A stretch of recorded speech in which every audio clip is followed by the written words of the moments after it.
There's a little hat. Yes. Oh.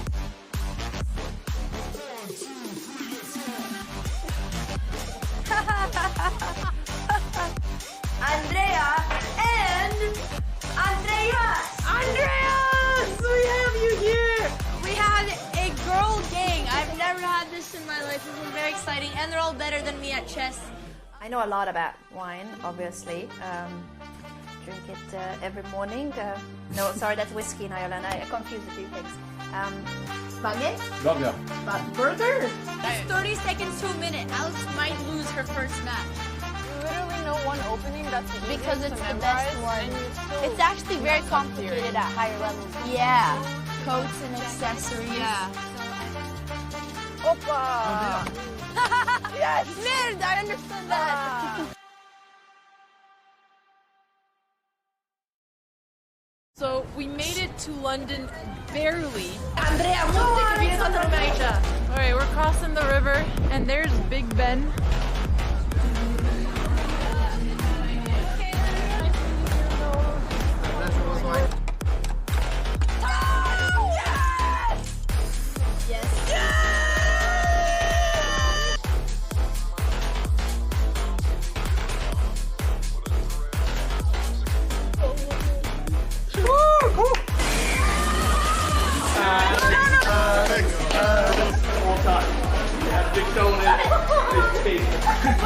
This is supposed to be team chess. Okay. I'm tired. That was fucking terrible. I'm never doing it again. He couldn't get a gambit already. Palms are sweaty, they're heavy, but on the service he's in check already. I'm so powerful.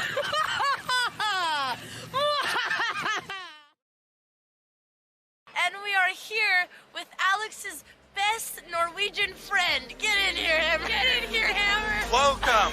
I have notes.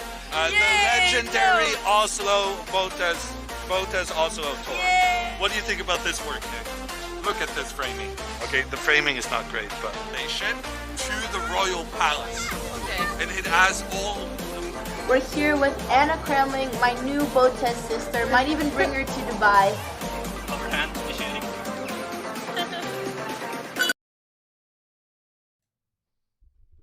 Okay, we're quickly tuning in to see the handshake between the two opponents. On the right, young Norwegian kid. On the left, hip Canadian girl.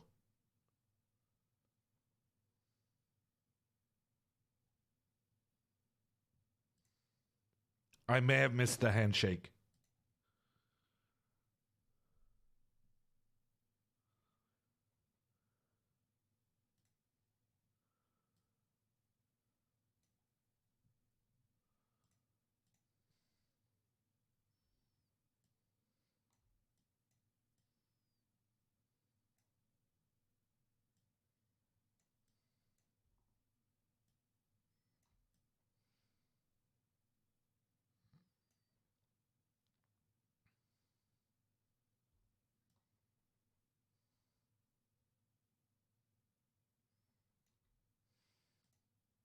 Okay, this will have to do. I hope the kid leans forward most of the time.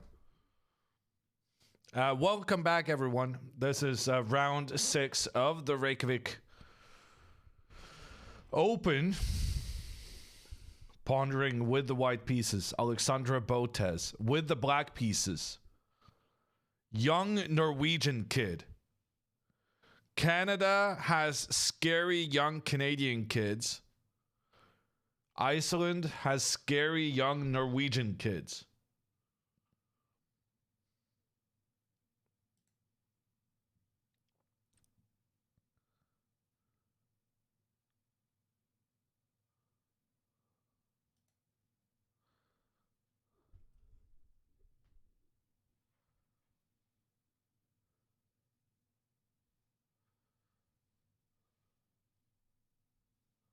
Alexandra has the white pieces, though. Yes, so far, Alexandra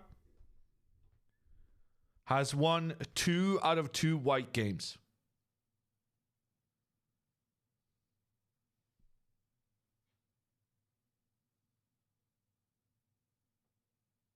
Are we gonna go eavesdrop on these conversations?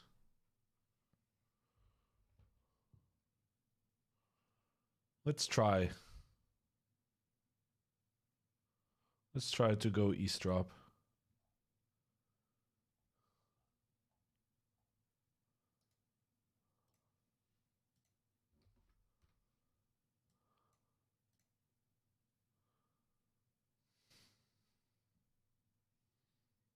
I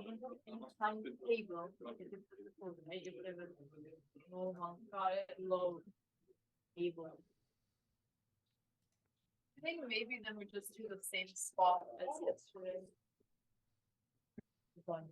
And I'm also working in the school. It's like a field school, and there are B plus like between all around there. We Oh, I thought they not.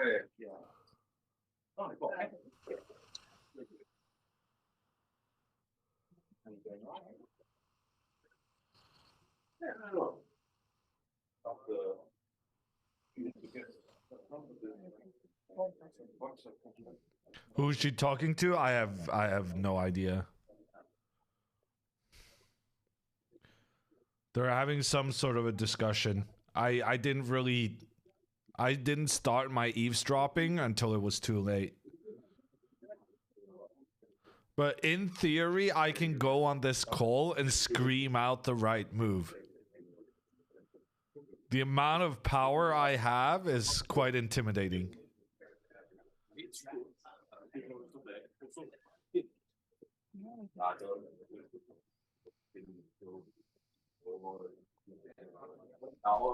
Hammer trying to get Alexandra banned forever and fired forever. I mean, maybe it's the best for all parties involved. Mega Man. Make her play the London. I definitely suggested it.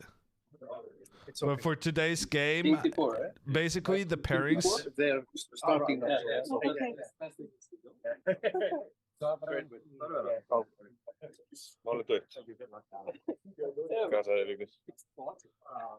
Okay, we've eavesdropped enough, I think.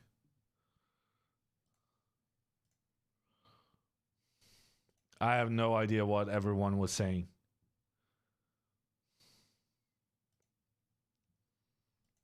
What time does it start? It starts in 1 minute. 1 minute. Oh, gosh. Rip.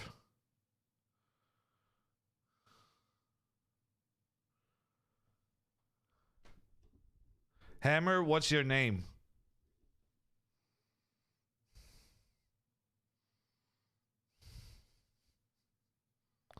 Says so right there.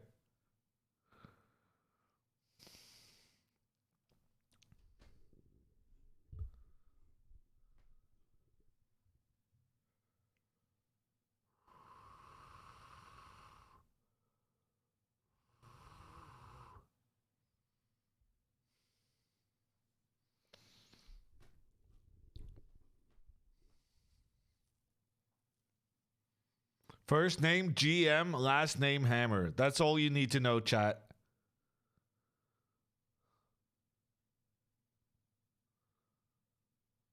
Some of these people only got finished playing their first game like 45 minutes ago. The pairings were out 50 minutes ago. So you're a little bit wrong, Nades, but I guess I get your general... I get what you're trying to say. It's rough playing 2 games on the same day. And there's been no time to prepare.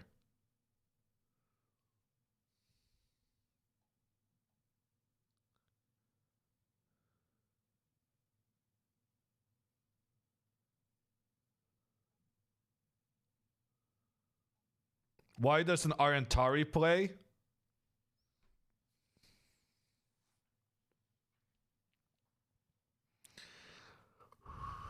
Because he doesn't want to lose and become number 3 in the Norwegian rankings. Okay, here we go. Oh, I forgot to do the board. My bad. Alexandra goes d4. The opponent goes d5. Okay, let me find the board. Here's the board. So far, so good. Both players kind of mimicking each other. Both put the queen's pawn 2 steps forward, then the knight out. Alexandra might go bishop f4. She might go c4. She might go g3. I'm not fired as the coach. I swear. I just don't know whether my advice will be heeded.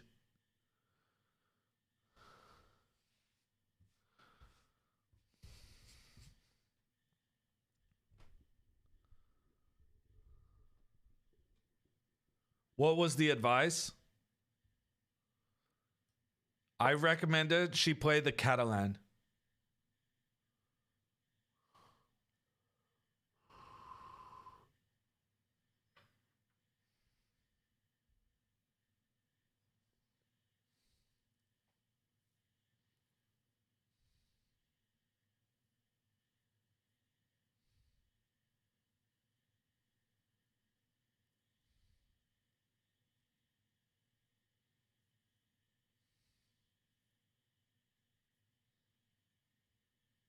Okay, kid already out of prep. Let's go. Isn't Catalan a language? I mean, if that's a valid argument, we're gonna have big trouble naming our chess openings.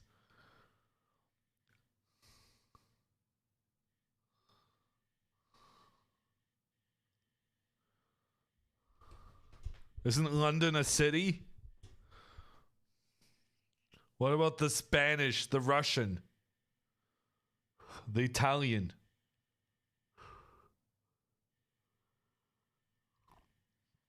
The English, the French.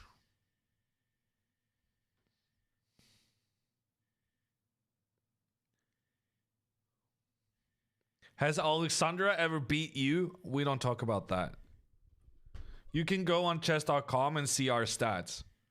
She's beaten me like 7 times, I think.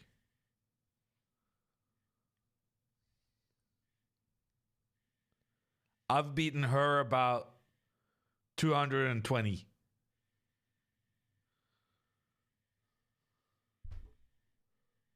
But who's counting? Yeah, who's counting?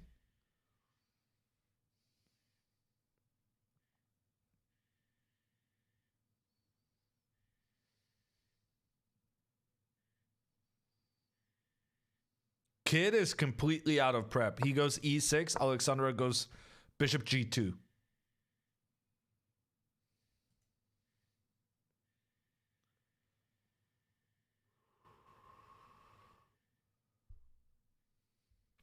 Opponent stumped by the Catalan. But Hammer knows what he's going to do.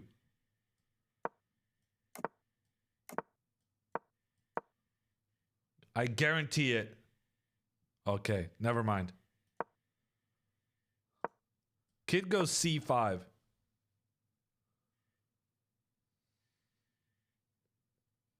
Okay.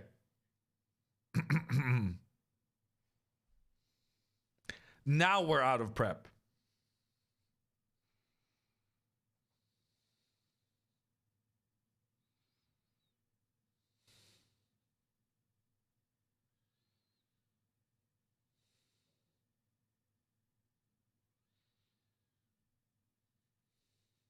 No, but it's fine. It's fine. You know why it's fine? Because now Alexandra is going to think for herself and she's just going to find good moves. She's just going to take her time and find good moves. Okay, normally here you go c4. Alexandra castles instead.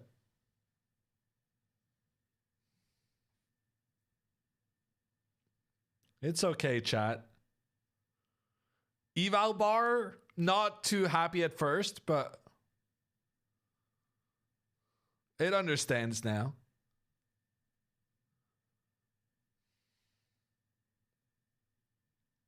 Hammer's guarantees are as valid as the ones of an old car dealer.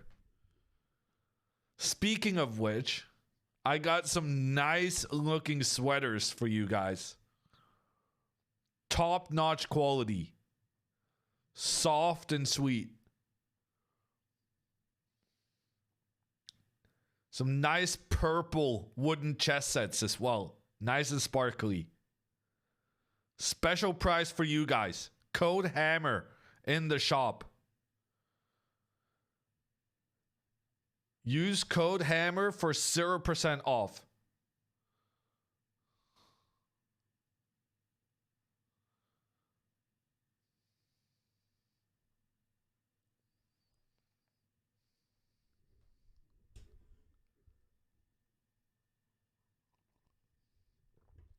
Special deal just for you guys.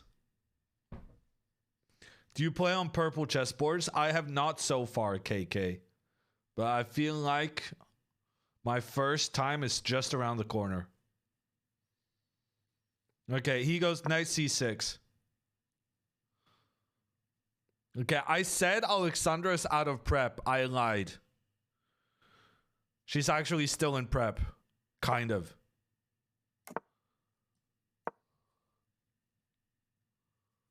So I made her prep here going c4. But I'm not sure she's going to remember.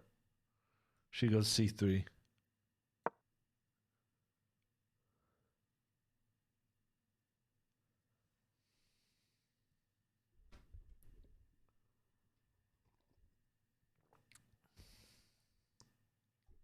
Buy one, double the price, and get the second one absolutely free. I mean, I would phrase it differently, Papa Botez. Papa Botez in chat, by the way. We were discussing previously what Alexandra's name would be if she was Icelandic. And I explained it would be Papa Botez dottir.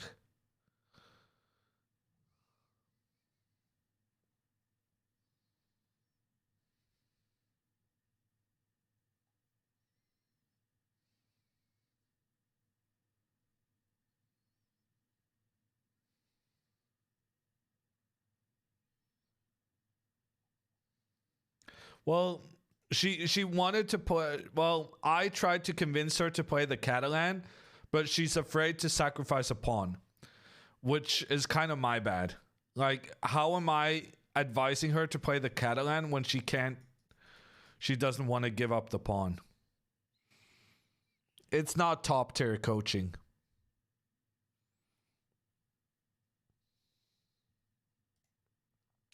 But now we just get a game. And we just put the pieces on sensible squares. And we see what happens. Why is she undercover? Because this is a look. This is what we refer to in the trade as a look. Bishop d6 on the board. Inaccuracy, probably. I would think the bishop is better on e7. Now we can go bishop g5 and threaten in towards the queen.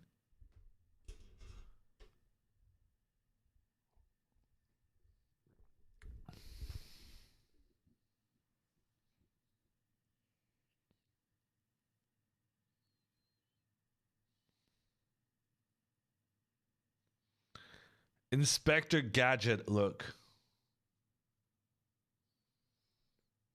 Let's see if it's going to work.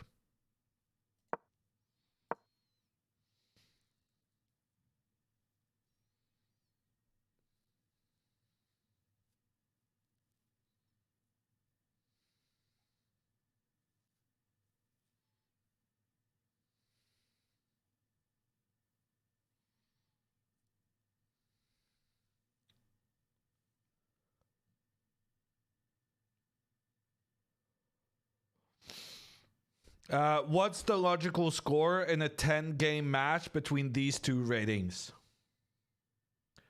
So Alexandra holds a 300-point advantage. So in theory, she should get I think about 8 wins and 1 draw and 1 loss in a 10-game match. But this, even though he doesn't really look it in the video, but this is a very young kid. And he's been doing well. He's had some good results against higher rated players with the white pieces. With the black pieces, he's been struggling.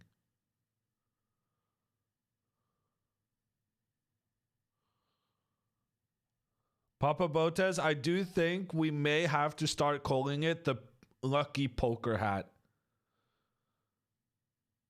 If Alexandra doesn't win this game, that hat is never being displayed at a chess tournament again.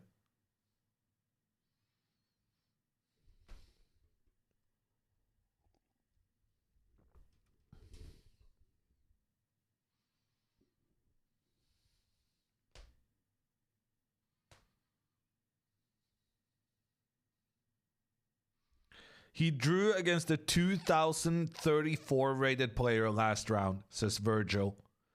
Thank you, Virgil, bringing in the facts.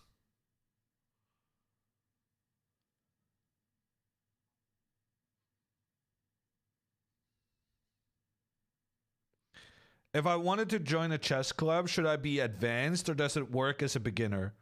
It really depends on the club. But in general, after like the Queen's Gambit and Chess Boom, Queen's Gambit, the TV show, not the opening Alexandra's playing. Well, I guess she didn't really play the Queen's Gambit. This pawn is not advanced. But anyway, after the chess boom, I think a lot of clubs have gotten much better about getting beginners. Getting beginners and kind of welcoming them in a good way.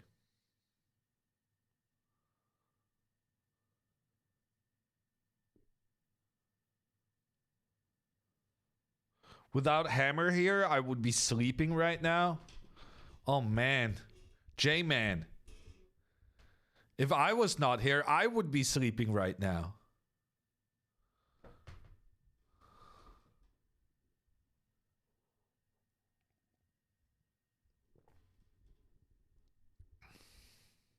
Did you enjoy the Queen's Gambit? Okay, here's the thing, people, about that show. So I kind of needed to see the Queen's Gambit for work reasons, right? I needed to know what it was, what all the hype was about. So I bought Netflix in order to watch the Queen's Gambit. But I had never had Netflix before. Never. So after having watched half of the Queen's Gambit, I got distracted by all the other stuff I hadn't watched.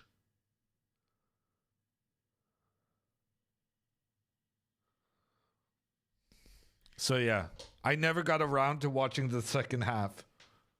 But I did watch a lot of The Blacklist.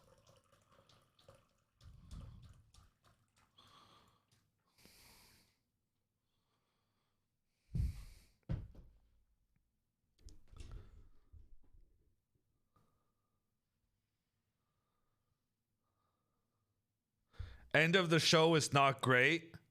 Well, I found that out the hard way.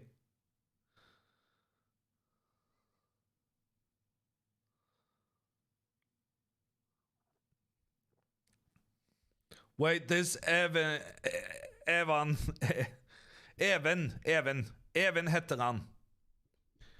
The Evan heter han guy is born in 1680. Well, he does have that very traditional Norwegian farmer look.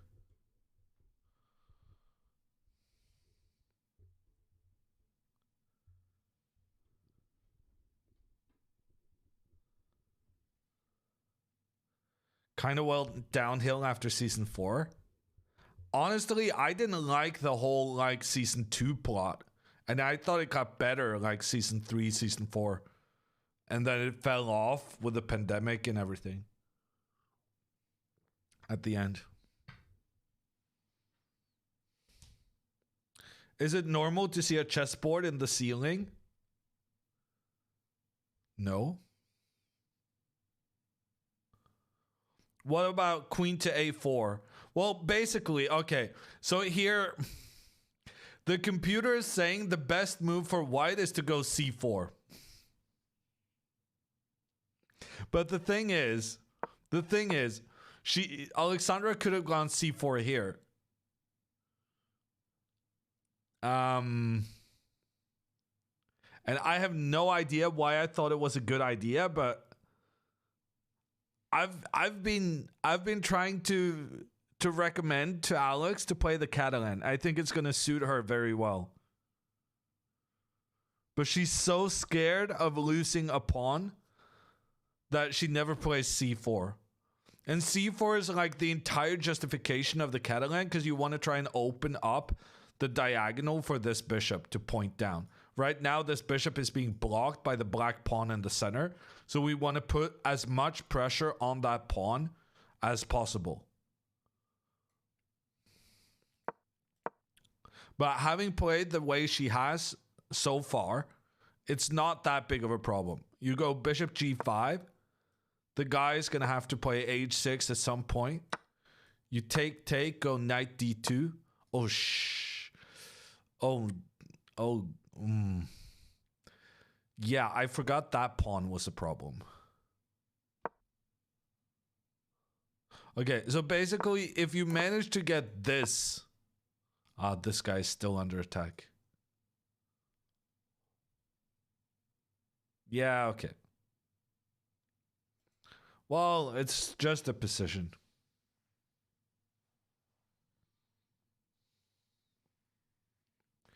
Why not b3 to support c4? Yeah, that's probably also a decent attempt. How old is her opponent? We don't really know when in the year he's born. But he's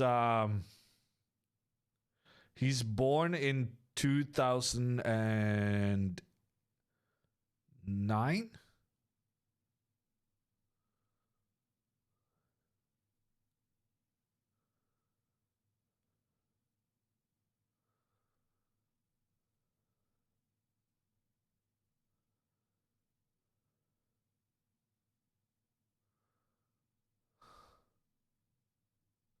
Man, I still remember when people born in 1994 were like the tiniest human beings.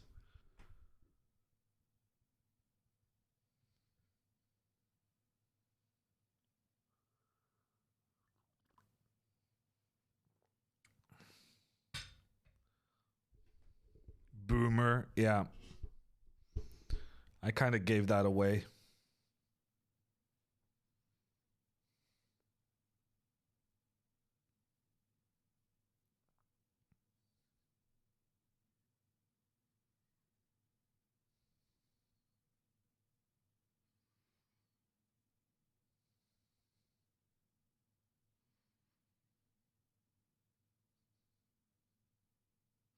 Andrea is old compared to this kid.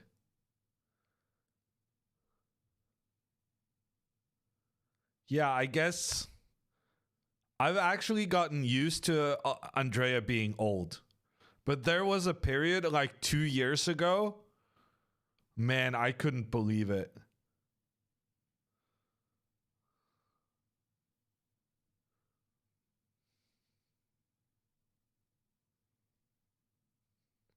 How old is Alexandra?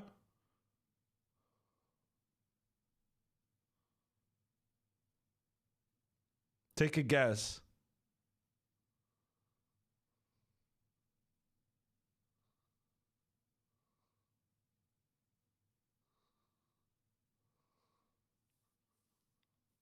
A lot, some 34s in chat. Yeah, a lot of 34s.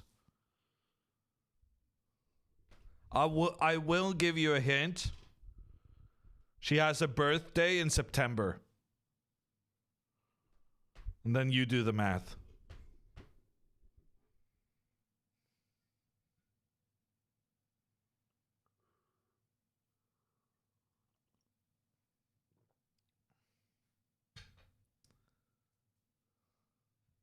So you're applying 33. Man, sir. How can you understand the implication but get the math wrong?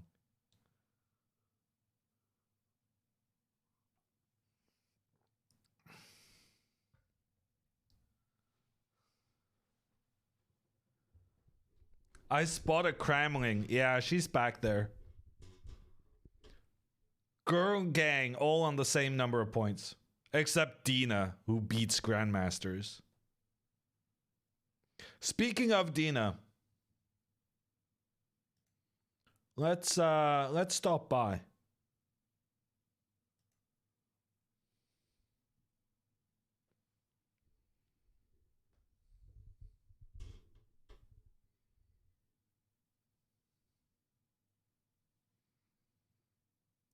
Let me see if we have her game.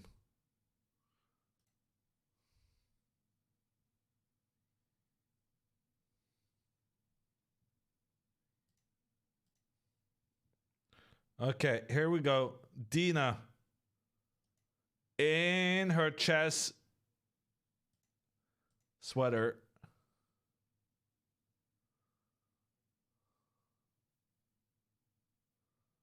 And a little Norwegian kid in the background. Dina's going for an early queen trade. Wow. What a boomer.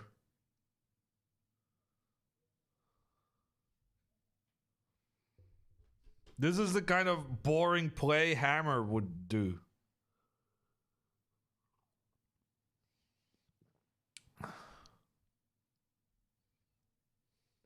$1,900 versus 2,300 free win.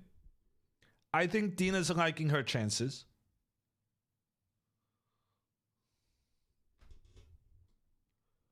She just wants to bore this kid to death. I think that's pretty much the strategy. I usually do that against the kids also.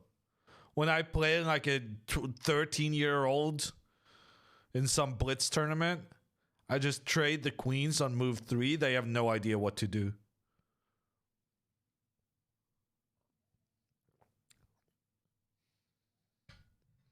Okay, the game hasn't really got going.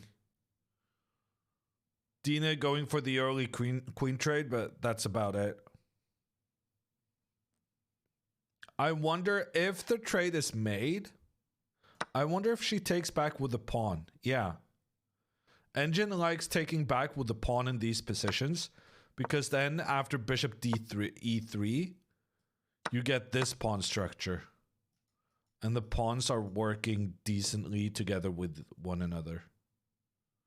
I don't know, it's a bit weird, but these are the kind of nuances that can, well, let's just say I don't think a 1900 is super up to date on the latest pawn structure fashions in the Scotch opening. This is the Scotch opening, if you were confused. Is that Danny Wrench in purple? I mean, close. Very close.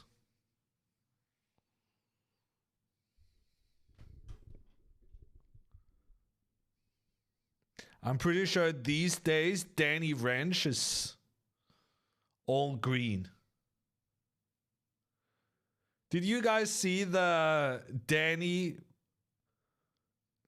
Pawn video?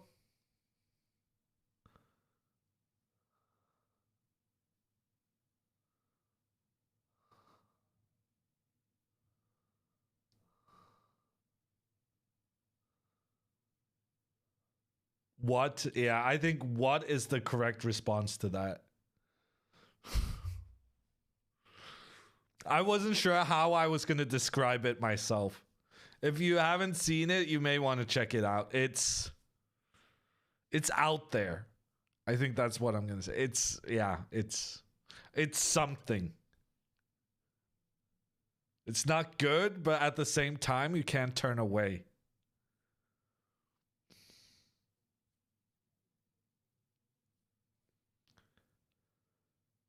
Okay. We're gonna go back to Alexandra and let this Jonas Rempe, or however you pronounce it in German. We're gonna let him think about what to do with these two queens up against each other.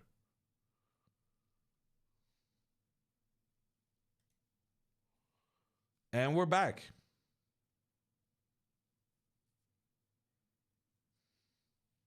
Have you created your own opening? When I was 9 years old, I really wanted to have my own opening. So I made this one. Okay, basically black's moves don't really matter. But yeah, this was my opening.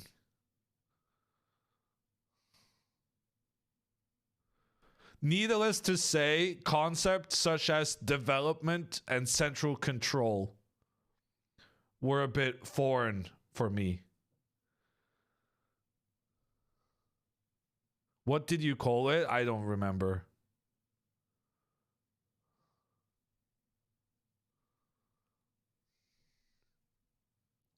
Also, according to Magnus Carlsen, the opening I play in Bullet... actually, let's go to Alexandra's game. The opening I play in Bullet is called the Hammer, according to Mr. Carlsen. Let me just showcase. So in 1 minute chess, I always go here. And then I always go here, and then here, and then here, and then here, and here, and here. Basically a Catalan. And I go these moves no matter whether I'm white or black. And if people start attacking with the H pawn on the side of the board, I usually get checkmated. But you know, at least I got my moves pretty fast at the beginning. Okay, so after bishop d6, Alexandra plays takes, and then c4.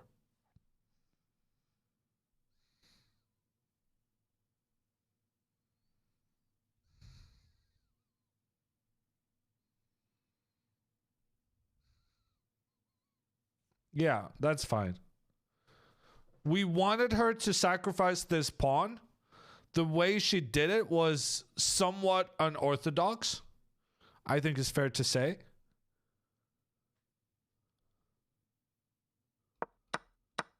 I'm not sure why she didn't go c4 here.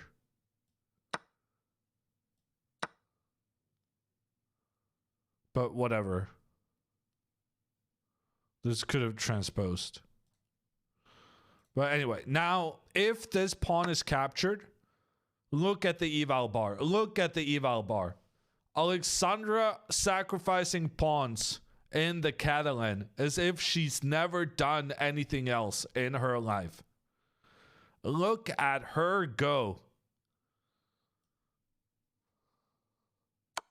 Takes. Knight d2. No way for black to defend the pawn. White has an advantage because of the superiority of the Catalan bishop pointing down on black's position. Very instructive. Very instructive.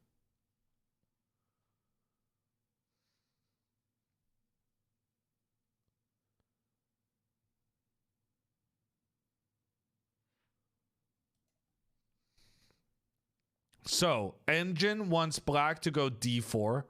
That looks kind of weird, if you ask me. More likely, castles. Castles takes, knight takes. This is what I'm expecting.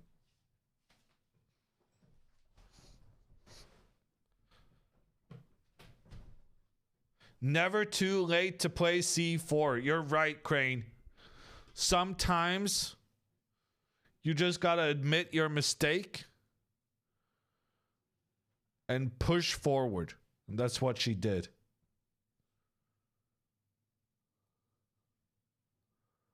And here, Engine feels white has some advantage, mostly because of the potential power of this bishop.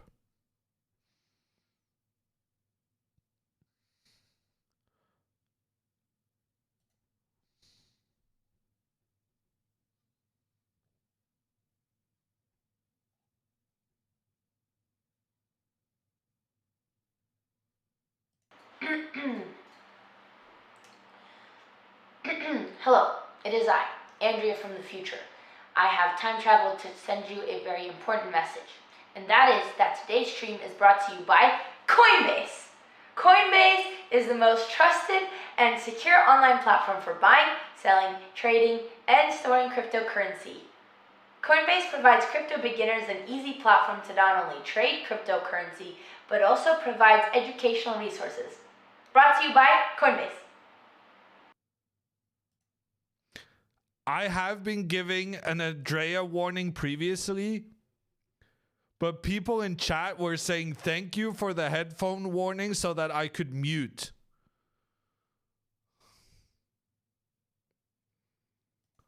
And that's no way to treat our sponsors.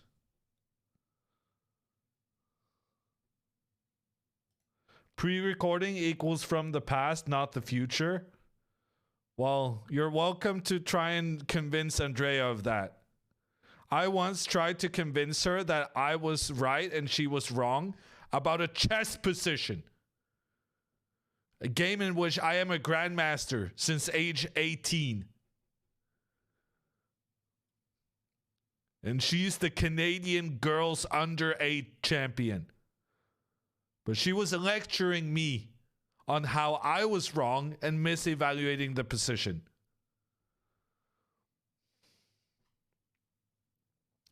Good luck trying to tell her that, oh no, actually, your message, recorded message, is from the past, not from the future. Yeah.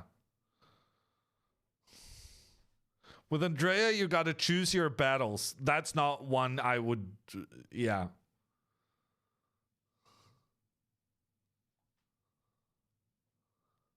Hammer was never a under 8 girls champ. This is true.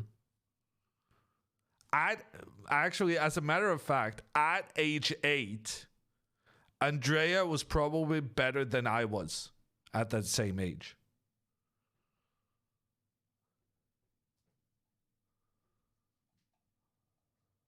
And then I started playing chess.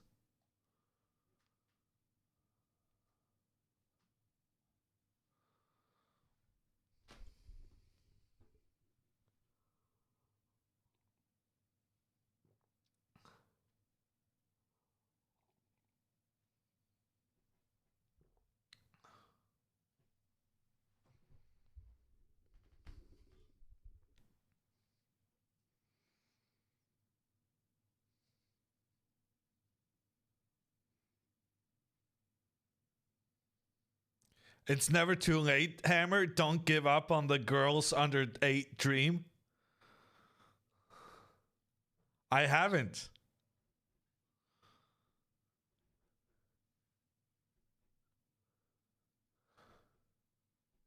Papa Botez is not the only one who can have daughters.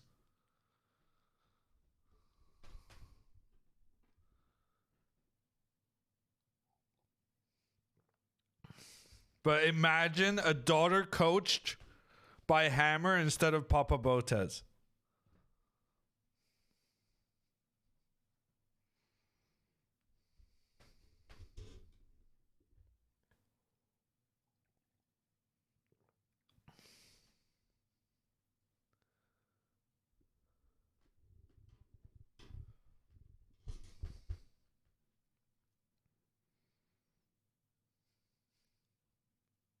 Man watching Twitch chat react is hilarious. I mean, I'm also doing my best to, wind them up, Mega Man. I'm not just watching their reactions. There is an art form to this. What's up with Alexandra? Well, she's probably tired. I'm falling apart, and I haven't even played any chess this week.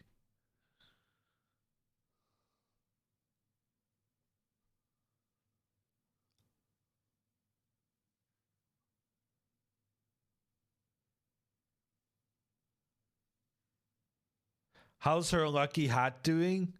So far, so good. And also, she's spending more time now than in the previous games. I'm feeling optimistic. This kid has done pretty well in this tournament, but with the black pieces, he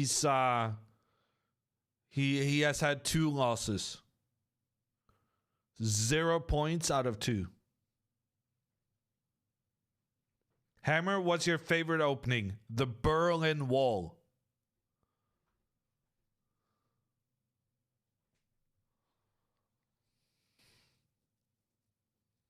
Are you familiar with it?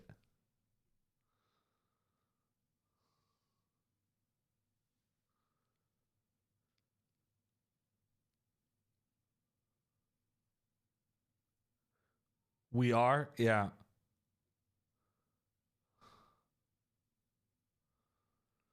Famous opening for minimum amount of chess moves being made. That's how we like it. I also quite like the Queen's Gambit declined.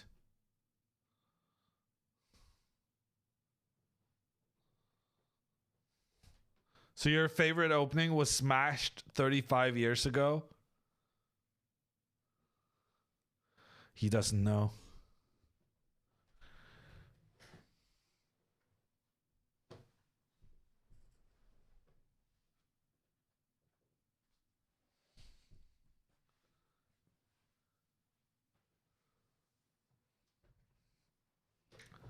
Alexandra looks like a detective. Good thing. She's going to detect how to win this position. What's your favorite place to visit? That's a great question. People, do you have any recommendations for me? I really want to go to Monument Valley. I think that looks really, really good cool on the screensavers. So far, I've enjoyed Hawaii, Athens, Paris, and London. Probably my favorites.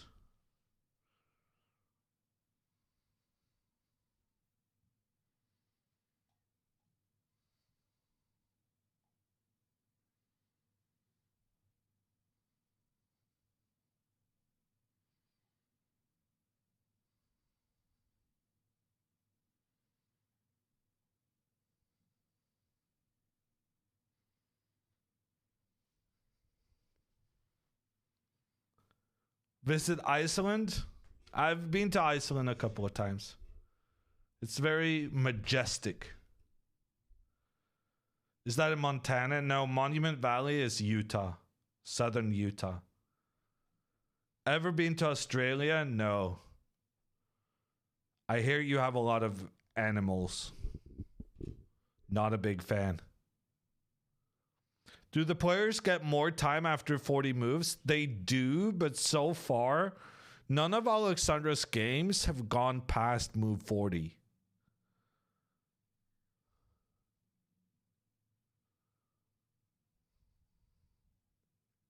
Monument Valley is kind of disappointing. That's rough.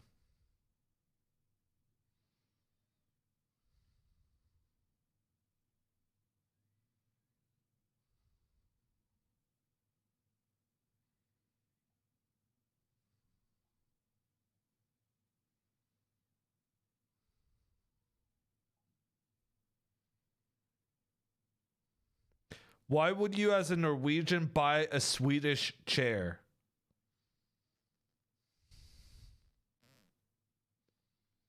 I plead the fifth. And how do you know?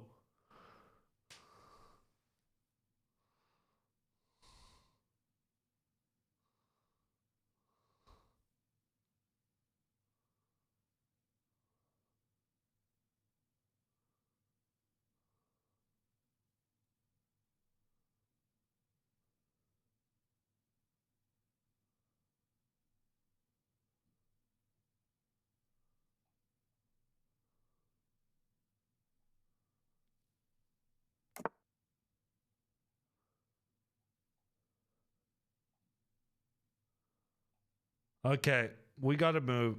He castles. Alexandra now gonna capture in the center. Because otherwise he might actually take this pawn. And Alexandra doesn't really want to sacrifice this pawn. So she'll trade while she still has the chance. Take. And if he takes with a queen, we just develop. If he takes with a knight, we try and get this guy over here. Taking with the knight back is actually the least favorite move from the computer. So the current position is this. I'm expecting Alexandra to capture. And she does. And now 3 choices. Queen, pawn, knight. Let's do a prediction. Engine prefers pawn. The best move is the queen. But I'm guessing knight.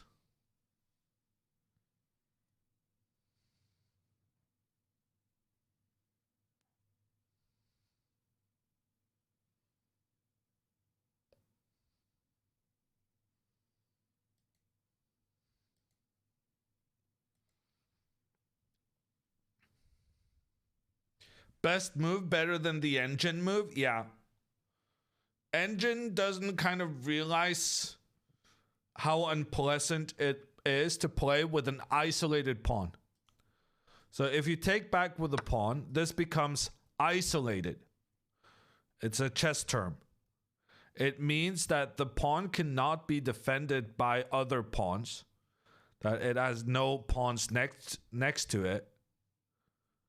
So it becomes what is known as an isolated pawn. Okay, too bad. I was going to win a lot of money there. I mean, channel points. So the worst move according to the engine was taking with the knight. But it was also the one we expected.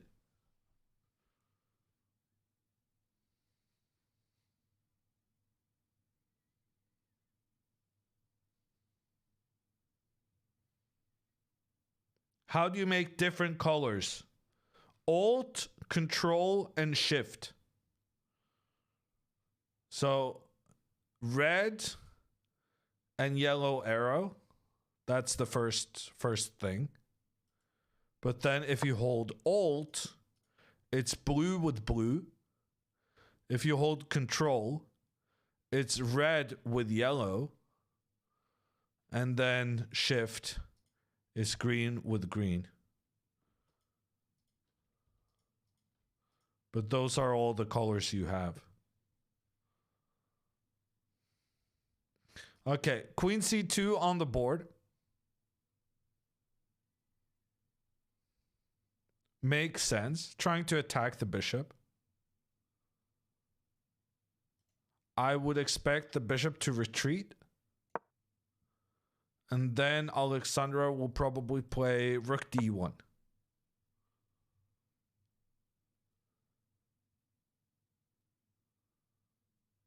I guess if he's frisky, he might go B6. Engine hates it. Knight G5, threat of checkmate. And then develop, putting pressure on the center and on the long diagonal.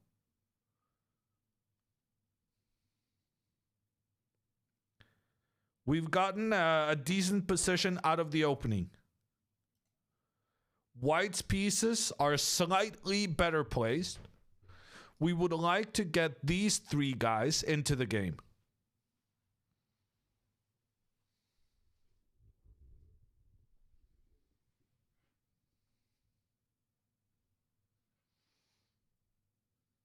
Why not Queen E7? I don't know. To me, it just doesn't make sense. It goes against my instincts.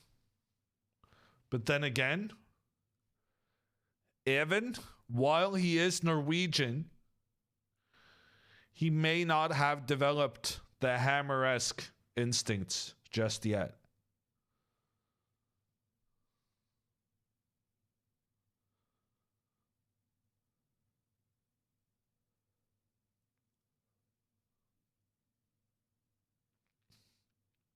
Is it cold in the venue? I don't know.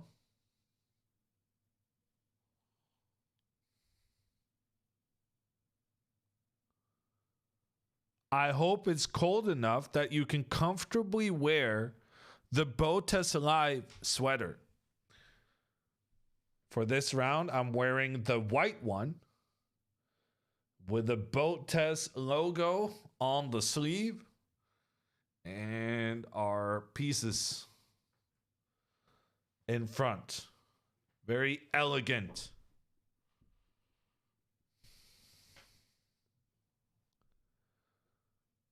Exclamation point merch.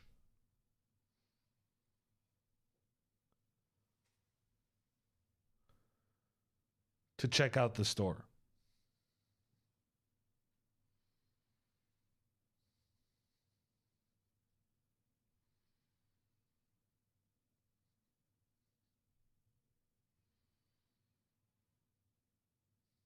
How does rating gains loss get calculated? It's based on the numbers you have before the game. So it's based on Alexandra having 1988 and Evan having 1680. Alexandra could wear her merch to the tourney. Honestly, I'm surprised she hasn't already.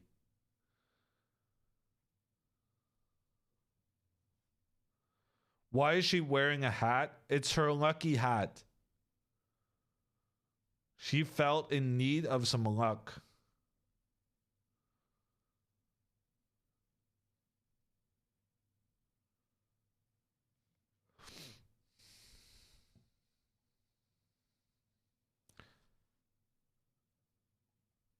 Isn't it then based on ELO before the tournament, not before the game? Yeah. For simplicity, you only count the rating from when you started the tournament, not between each game as you do on chess.com. How many rounds? This is a 9-round tournament. We're currently on round 6. So it's this one and then another 3. I will be on the mic tomorrow, starting 5 p.m. Oslo time, 4 p.m. UK, 3 p.m. Iceland, 11 a.m. Eastern, and 8 a.m. Pacific. And then there are also rounds Monday and Tuesday. But I am contractually bound elsewhere.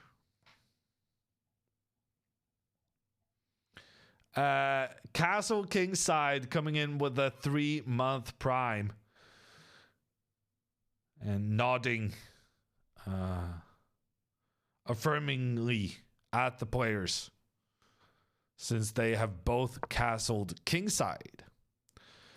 Queen B6. That is kind of weird.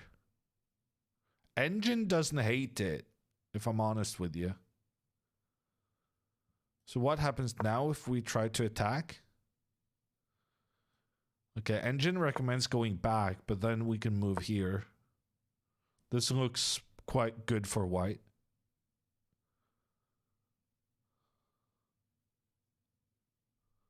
Because now we're threatening to go here and attack both the queen and the bishop.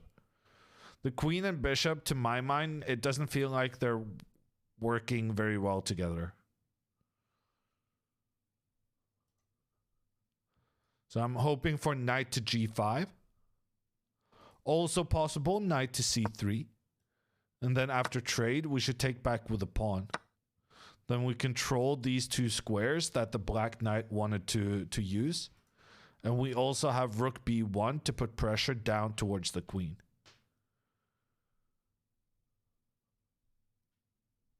creating some imbalance in the game.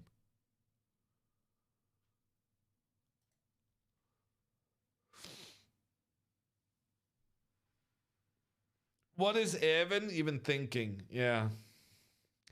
The Evan jokes doesn't really work when you have a Norwegian casting. Because then I'm never going to make them sound alike. Why do you talk like AI?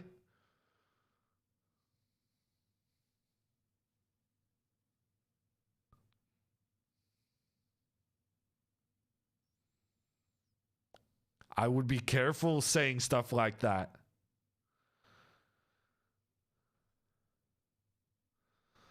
When the AI does take over those kind of critical questions, it's the first thing that's going to be kicked out.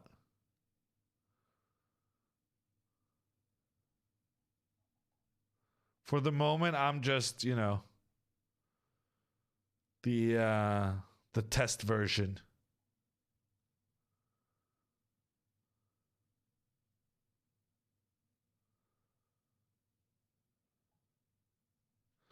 Are you commenting on the Champions Chess Tour on Norwegian TV? Yes. Are you doing it on Norwegian TV or Hikaru's channel? No, on Norwegian TV.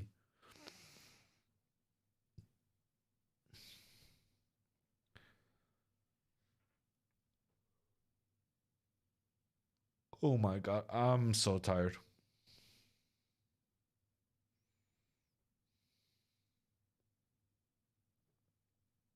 Okay, A3, decent move.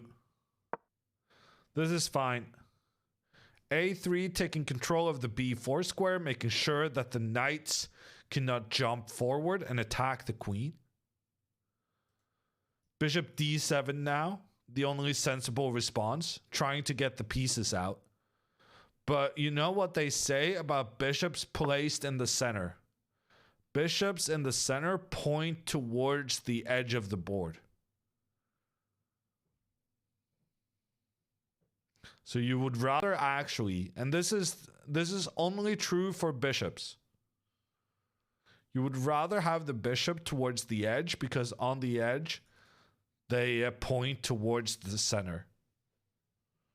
It makes the bishops quite unique.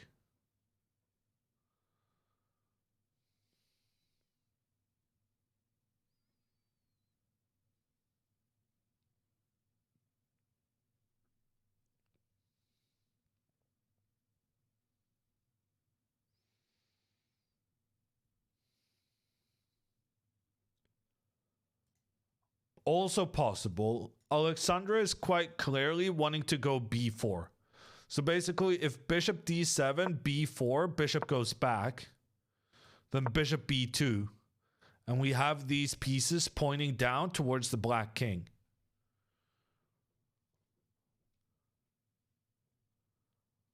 So probably black will want to stop that plan, which makes me think maybe a5. Engine doesn't like a5. Hates it, in fact. But it's a very human response. Let's do a prediction on a5. She clearly wants to take a nap. Yeah, me and her both. If only.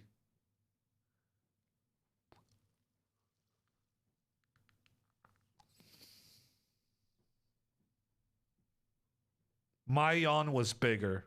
I'm not saying it's a competition, but I'm saying if it was a competition, mine was bigger.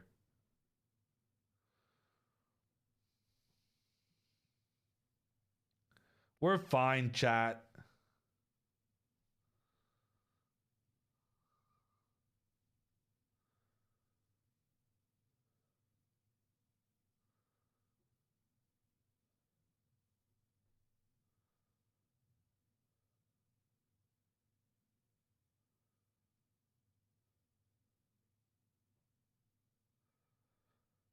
How do the people walking around have zero spatial awareness? How do you have no awareness that this is a chess tournament? This is not the greatest of physical specimens.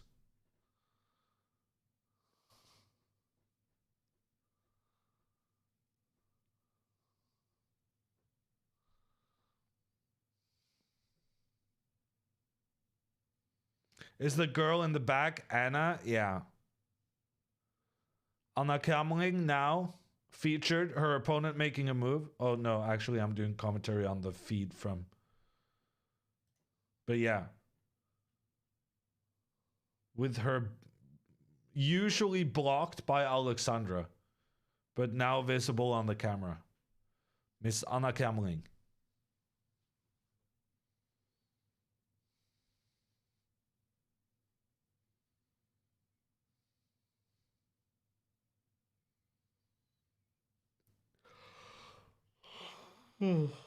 How's Dina doing? Yeah, let's stop by Dina's game.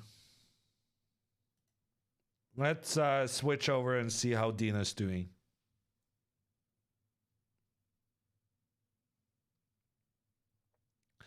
Okay, already just watching the way you titled that, Freddy, makes me think you may not have done it in context.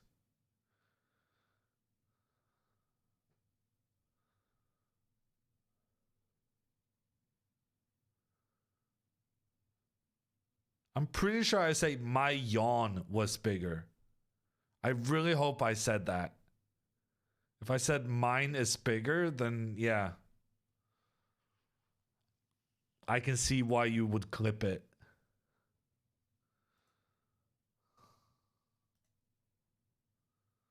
You said mine is bigger. That's unfortunate. Okay, let's check in on Dina. I really like Dina's sweater. Very chess. Very much a chess sweater.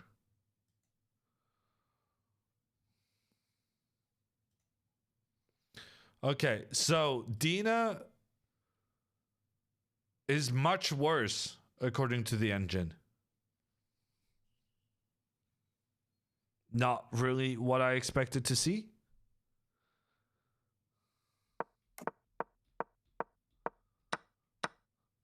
Okay, so we were talking about this situation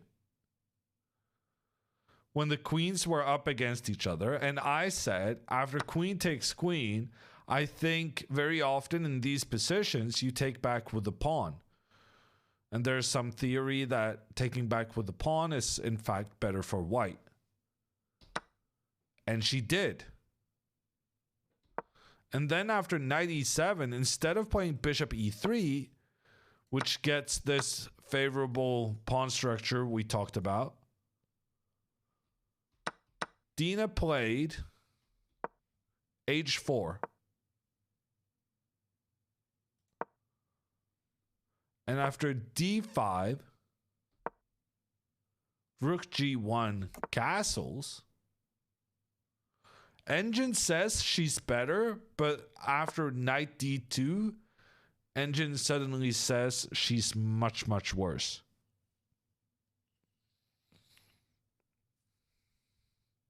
So apparently this is a huge blunder from Dina. Not that I guess I understand why. Knight g6 attacks the pawn. If the pawn moves forward, the knight moves forward.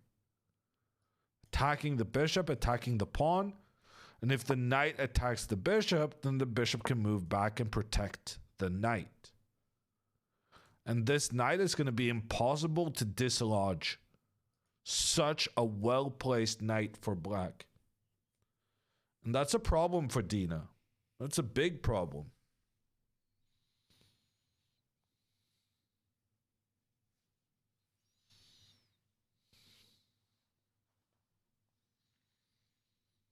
Why rook g1 move? Well, I think she wanted to capture a pawn. That's my theory. Rook g1 threatening here. Castles. But the problem is now if bishop h6, trying to exploit the combined pressure from the rook and from the bishop, the knight g6 blocks the rook and threatens to take the bishop. So yeah, Dina's in trouble. Knight d2 was not it. And now the black knight can make its way to the f4 square, and white's position is pretty bad.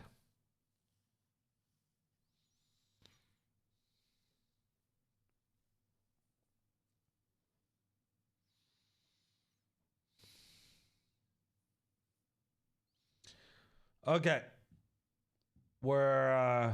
Let's just catch whether the guy played knight g6. No, he did not. f5 on the board.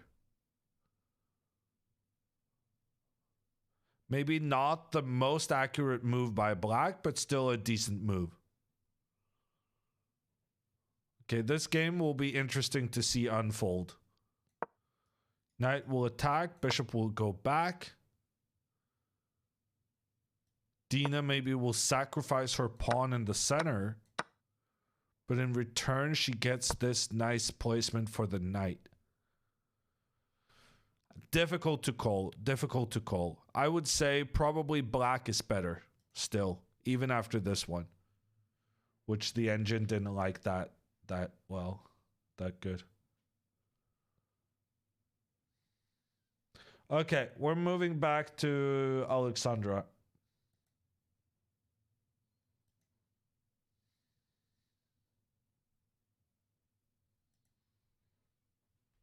Maybe Dina's a little burned out after beating that Grandmaster. I don't think so. It's normal to have some ups and downs, especially when you're playing on a really tough schedule. 2 games a day. Like 2 games a day after having a tricky game against a 2450 in the morning. That can affect anyone.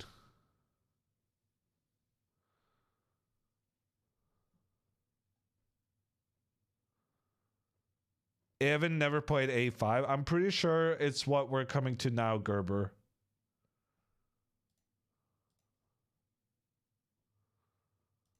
I'm pretty sure it was still in play. Let's check out the moves. So the question was, will Evan play A5? The answer is, we don't know. He's still thinking. And the answer is no, he will not. Knight to d4. Kid, did no one tell you not to move the same piece twice in the opening?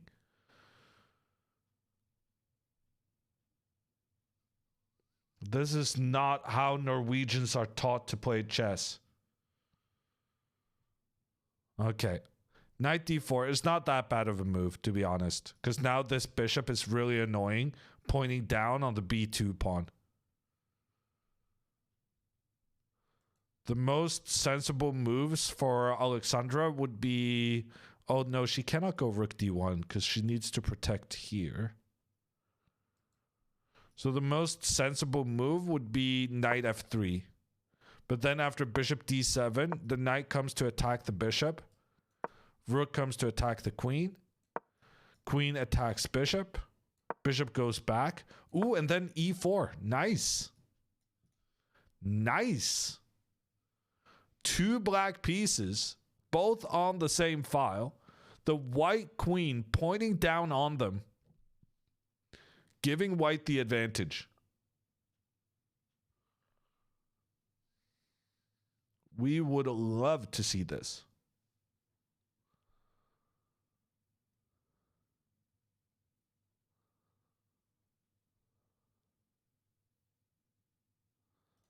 Okay, so the prediction is, will Alexandra play knight to d2?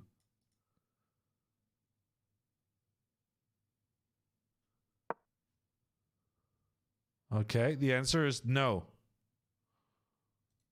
e3 has been played, putting pressure on the bishop. Now, when the bishop moves back, Alexandra will play knight to d2, bishop to d7, and then knight to e4. She will try to capture this bishop. Engine, not a big fan.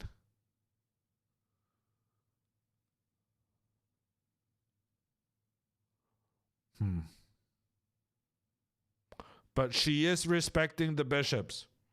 I can't be angry about at her for respecting the bishops.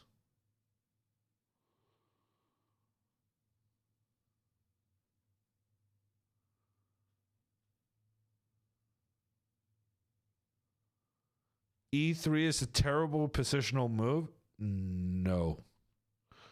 You are mistaken. Is she losing again? No, I don't think so. The engine was advocating knight to c3, but that makes no sense. Like, you wouldn't voluntarily split your pawns, which means that you go away from a situation where they could defend each other to now not interacting with one another. This is what the engine wanted, but that makes no sense. I think the move I would have liked to see is knight to d2. Trying to use the knight to chase the bishop. But Alexandra instead uses the pawn. Now, the bishop has 3 options. Bishop to e5, we can pretty much disregard. This will never happen. Because then knight d2 and knight c4. Attacking the queen, attacking the bishop.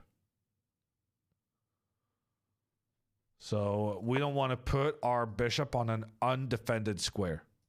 So we either go back where we came from, or we go back so that we're still pointing towards the white pieces.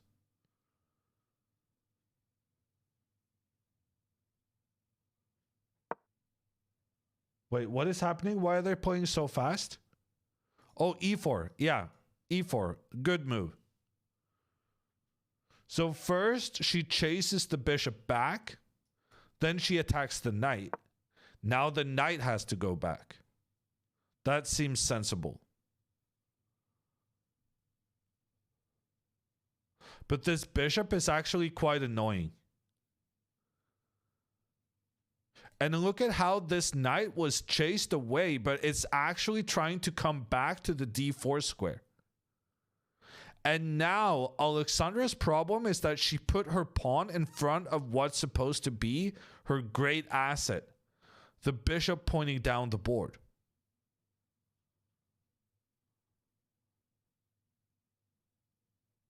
So basically what has happened is that Alexandra has given up control of the d4 square. It doesn't look so bad initially, but the more I look at this, I realize that this square is going to be a problem. The knight will try to maneuver itself to the d4 square, and we're struggling. We're struggling to take control. Okay, knight c3, sensible move. Planning bishop e3. Bishop e3 would save us quite a lot of headache. Yeah, bishop e3 is good. So now knight c6, I'm expecting. And then I would think bishop e3. Engine says rook d1 is good. Yeah, I don't see that happening. Okay, it's a tense game. Chances for both sides.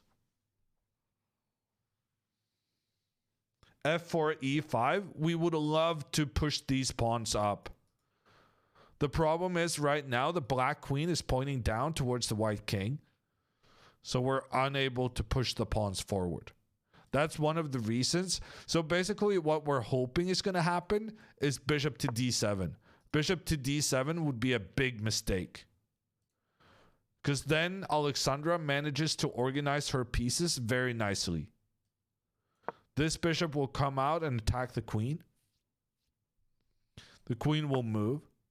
And then we try to facilitate the advance of the pawns For instance, here, immediately.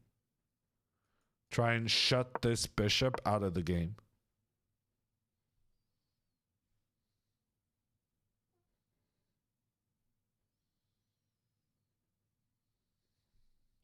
Okay. Will Evan play knight to c6? Which, to my mind, is the best move.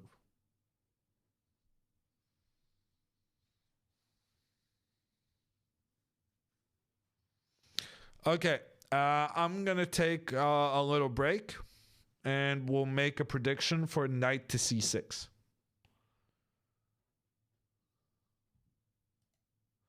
I'll be back soon, everyone.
Wow, the moves are coming in very quickly.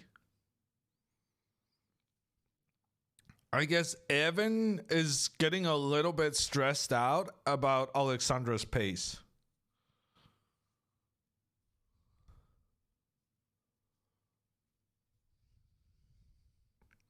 Okay, so I said if he doesn't go knight c6, Alexandra will have a better position. I also said bishop d7 would be a mistake. But he played bishop to d7. And the reason this is a mistake is because now Alexandra regains control of that very important d4 square. We were concerned that black's pieces may establish themselves here. But now after bishop to e3, we have no such concerns anymore. Because if the bishop tries to trade, then Alexandra wins the game, making that trade followed by rook d1, attacking the queen. And when the queen moves, the bishop will be lost behind. So instead, the kid goes queen a5, looking at this c3 knight together with the bishop. And Alexandra quite quickly plays rook d1, attacking the bishop. Fair enough. Fair enough. Because if Evan now plays bishop c6, that would be a big mistake. Because then the bishop would place itself on the square where the knight belongs. So Alexandra is trying to provoke that bishop into moving so that the bishop will block the knight's potential.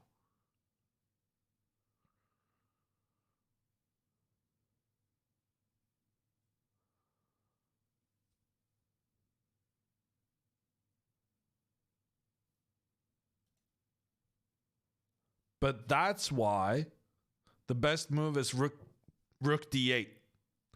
Just defend the bishop without moving the bishop to a worse square. But that's the tricky part. Like, I say moving the bishop here is moving the bishop to a worse square, but not really. Like, this bishop will be better placed on c6 than it was on d7. But the difference is that the bishop now prevents the piece who would most enjoy going to that c6 square.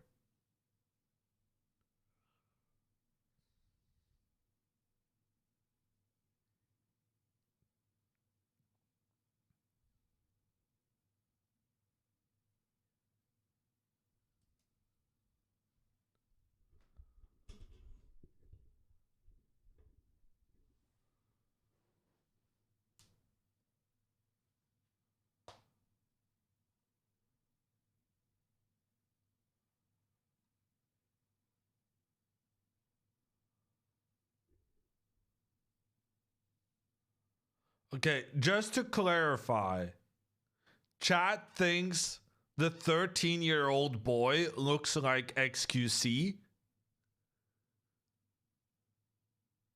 And these same people saying that are XQC fans?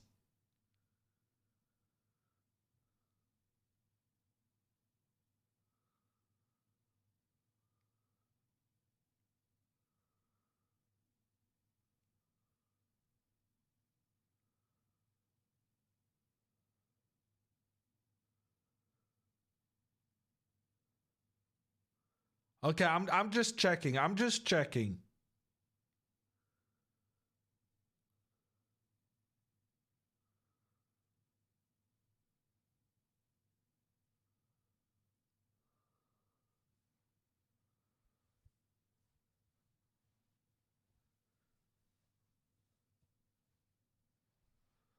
XQC is 21. Yeah, XQC is 21 and Alexandra is 24. A lot of that going around.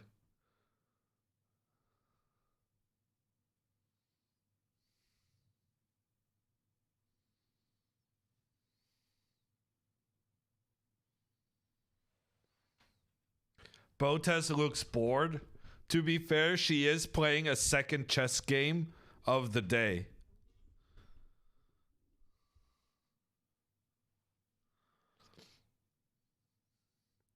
Being bored is a prerequisite for playing chess.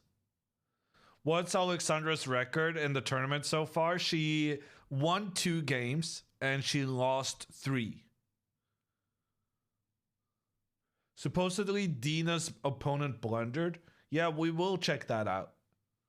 Let's do that. No, wait. Let's not do that.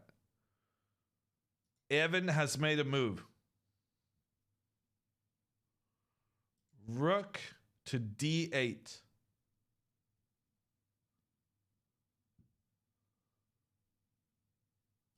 He defends the bishop and avoids the situation where the bishop was placed on the incorrect square. He appreciates that this square on c6 belongs to the knight. Well done, Evan. Best move in the position. Okay, now we're going to stop by Dina.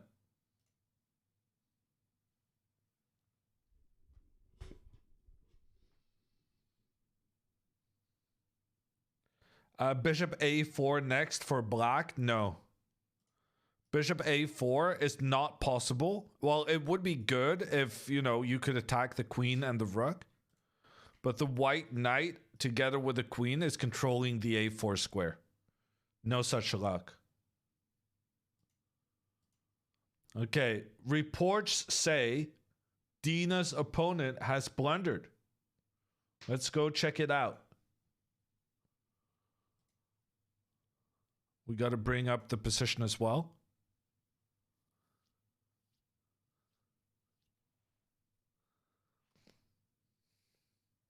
What do you mean Dina's opponent has blundered?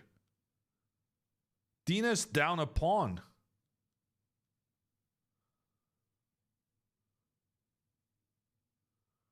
Dina's the one missing material. Oh wow, he's very fast.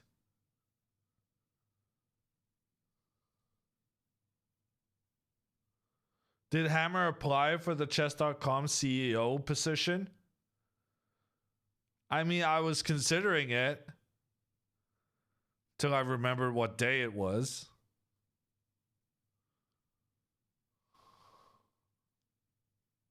I need to be less of a sucker. I completely believed it. Like, yeah. And I was like seriously thinking, oh, I should apply. I would do a good job.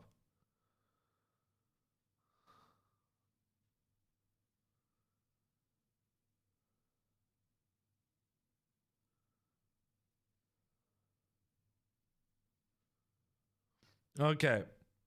So what has happened since we last were here?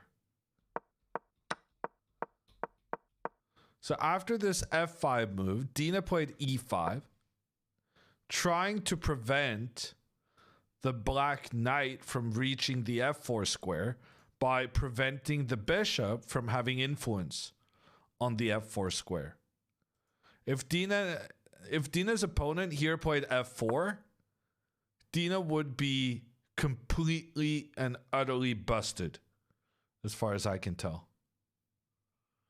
Okay, Engine says it's fine, but this looks really bad.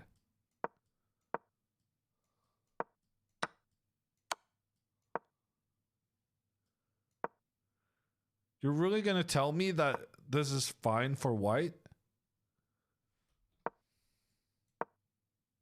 Wow. Okay. Well, I'm still not a believer, but f4 was not played. And because f4 was not played, after knight g6 attacking both the pawns at the same time, Dina was able to first move her knight out of the way, attack the bishop, and when the bishop moved, she was able to defend the pawn in the middle with a different pawn. After knight takes pawn, bishop e3, Dina got a big advantage on the computer, but she actually lost a pawn if you only do counting. So this is actually a very clever long-term strategic pawn sacrifice from Dina.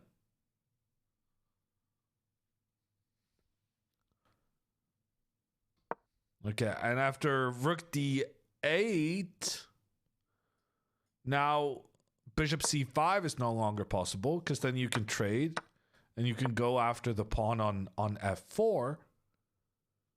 But the reason for why this is good for black is also the reason for why Dina's next move is actually going to be quite easy. Bishop h5. Bishop h5 prevents the knight from going to g6, at the very least without being captured. And white holds a significant advantage despite being down a pawn. Very, very interesting strategic pawn sacrifice from Dina. Well done to her.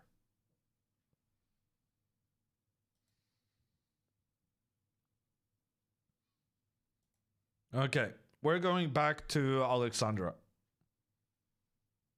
I missed the end of Dina's match yesterday. Did she win? Yeah. She won in amazing style against a guy who was formerly top 100 in the world.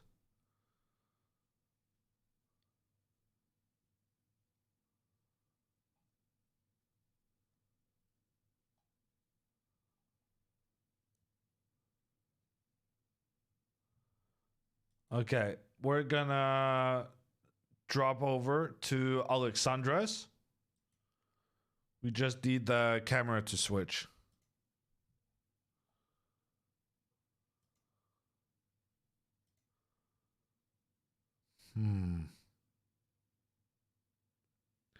Bishop d4. Not a great move.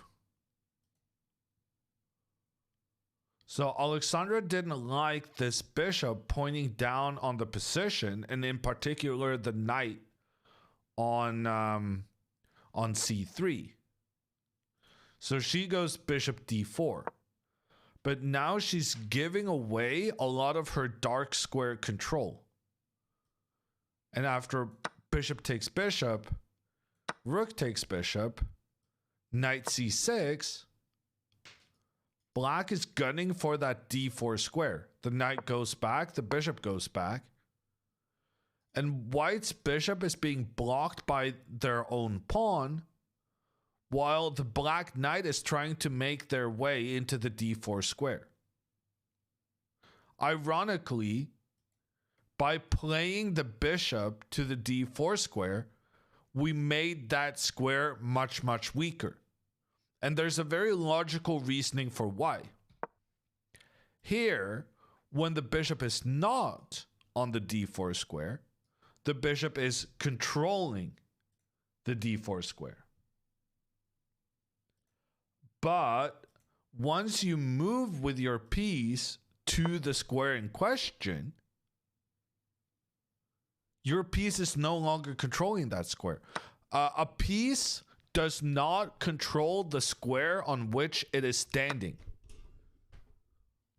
And so trading these bishops meant that Alexandra lost control of the very important d4 square.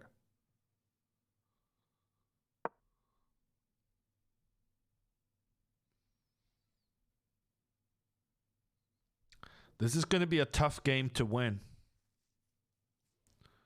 Okay, e5 was not the best move from Evan because now he's unable to get his knight up to the d4 square because every time he moves forward, he will also give up control of d5 himself.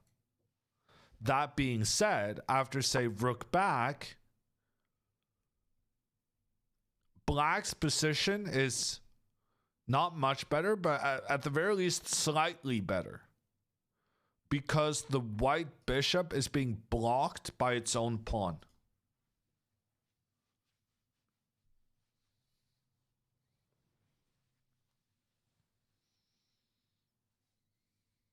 Why is d4 the most important square of the match?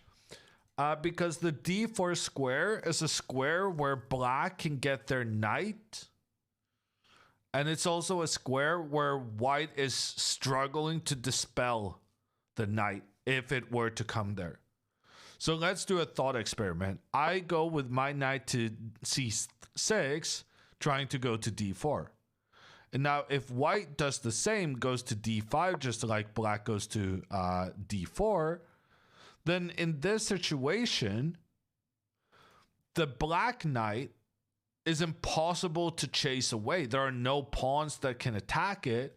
It's being protected by a different pawn. And most importantly, the white bishop is not able to capture a knight that's on a dark square. However, the white knight, on the other hand, this guy could be captured by the black bishop. So essentially, the situation we have right now is this. Both players are controlling an important outpost in their opponent's camp. But only one of the players can use their bishop to eliminate the knight should the knight make its way to the promised square.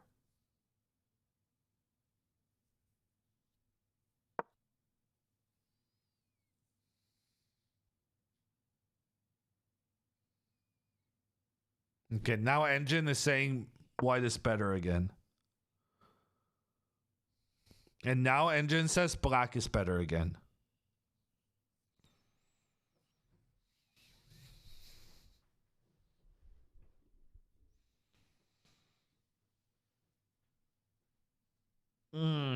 Chess is hard.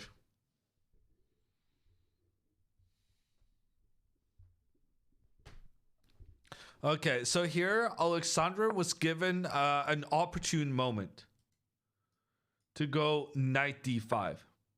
And this is because we did say going to knight b5 would be bad because then it could be captured.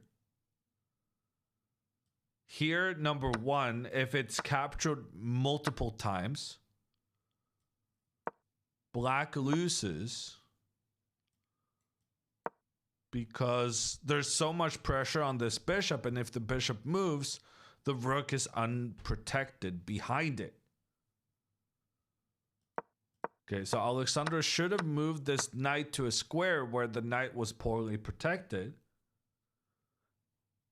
Not fairing bishop takes, because then we prevent the knight from going to the d4 square via the c6 square. And if black tried to do the same plan, moving their knight up to the d4 square, then suddenly it turns out this queen is trapped. Like, genuinely trapped.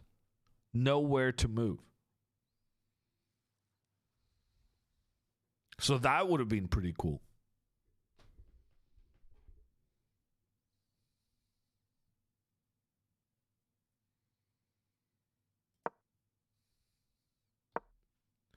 Instead, rook d2 is the sensible follow-up, but it doesn't alter the situation. And what we talked about is that right now the situation is very much in black's favor, because white has this pawn blocking the white bishop, whereas black has a pawn that works beautifully together with the bishop, because the bishop can complement the pawn by controlling light squares, while the pawn takes care of the dark squares.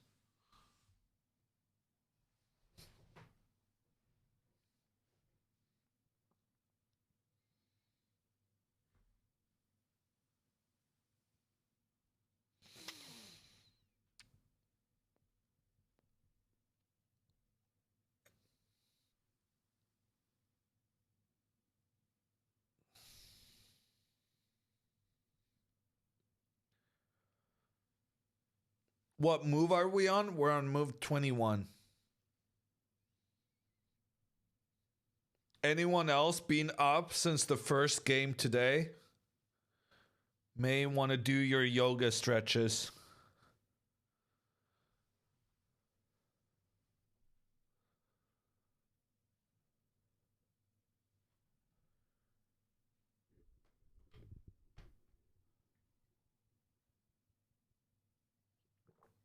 What game is it today for Alexandra? Today's the 6th game.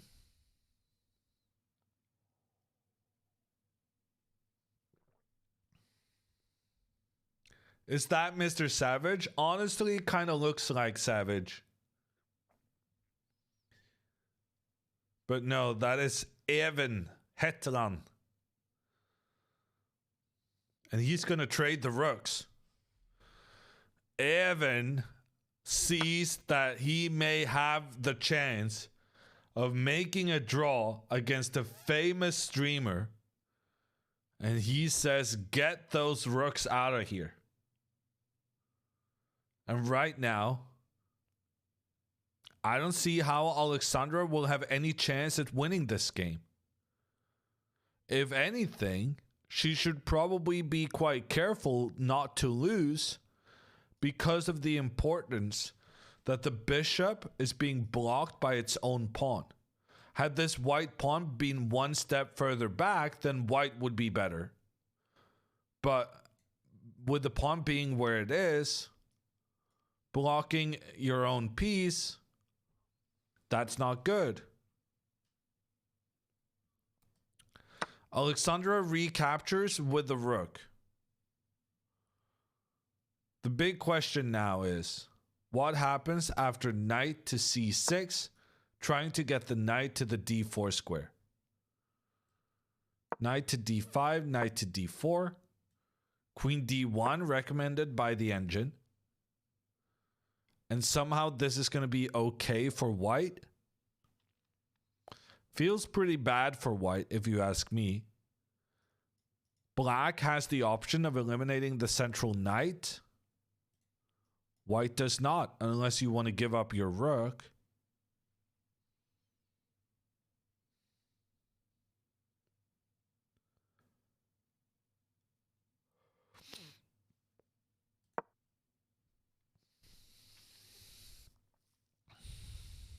Hey, but well, you can see for yourself. We're trying some new openings and it's not working beautifully.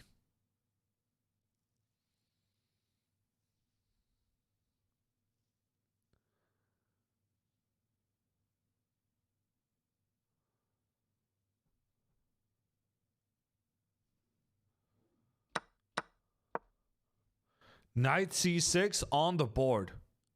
Alexandra is trying to play quickly to put the opponent under pressure, but so far he's been responding very well.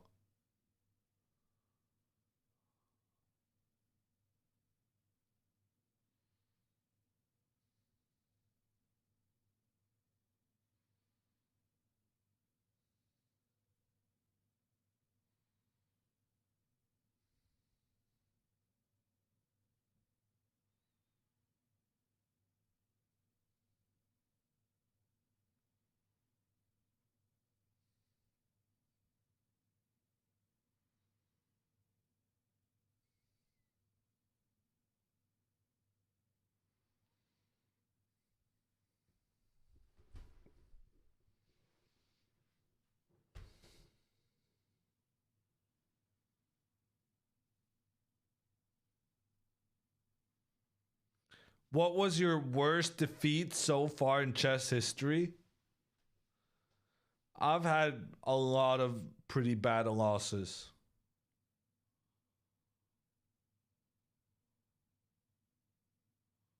There's this story about a chess coach that went around to schools asking the kids who has lost the most chess games in this class. And you know, one kid, no confidence, worst chess player at the school, raises his hand. And the teacher says, well done. You're the closest to becoming good. You have to lose a lot to, you know, learn whatnot.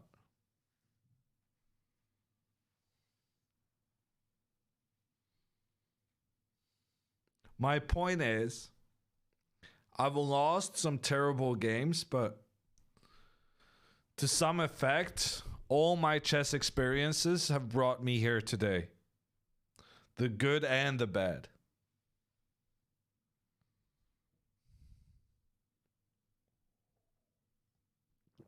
The losses and the wins.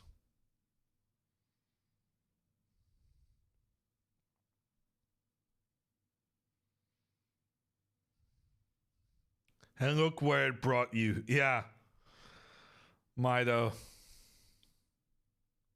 Right now, questioning my existence. Wondering whether I'm actually being a helpful member of society. Okay, I'm not. I'm actually wondering that. Never mind. Okay, she does go knight d5.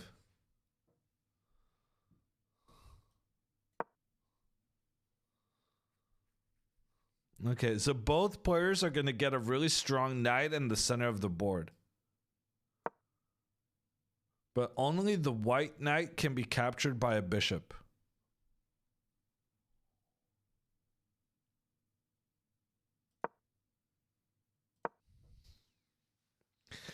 Not a big fan of Alexandra's position. But I do wonder what happens if just bishop takes.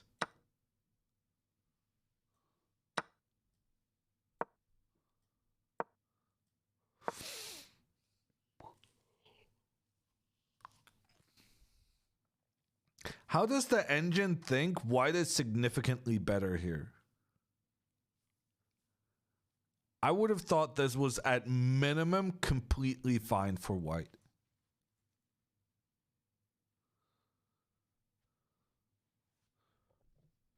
Passed pawn. 3 steps away from becoming a new queen.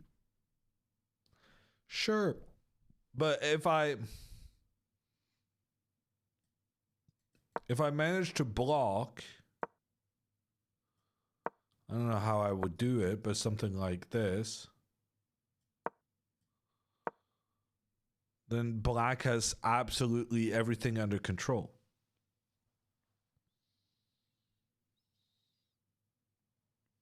In general, this is a very good strategy. Always try to put a knight in front of the enemy's passed pawn. Because the knight will not only stop the pawn from moving forward, it can also jump so that the pawn is not standing in the way of the knight's aggressive possibilities.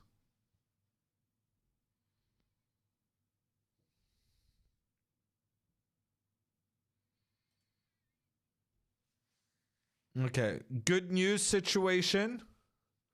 Alexandra's opponent is spending quite a lot of time. Bad news, I don't really like her position. I think she's under pressure. And Evan has plenty of time to figure this out. At the very least, compared to the previous guy, who was down to 1 minute after 30 moves. Evan may not manage his time perfectly, but he's portioning it out way, way better than the last guy. Is she yawning? Yeah, I think so. I am too. I wish you actually hadn't said that. I wish you all had... Yeah. I feel bad you had to see that. But it's a rough day of chess.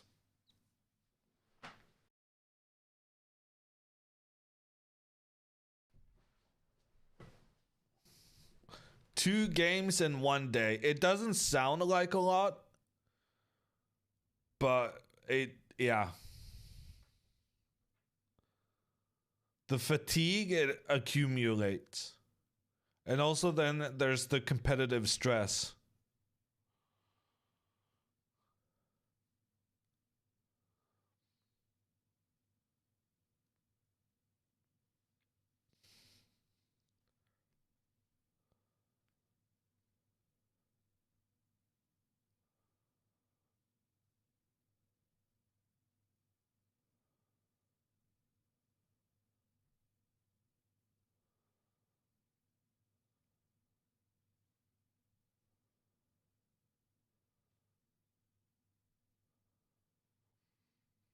I wonder how many calories they burn. I think in general, you do actually burn quite a bit at tournaments.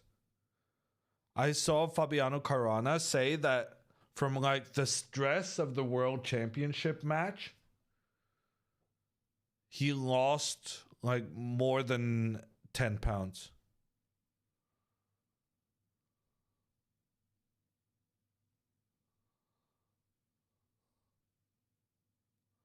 Brain is the biggest muscle in the body. Is that real? Doesn't sound right.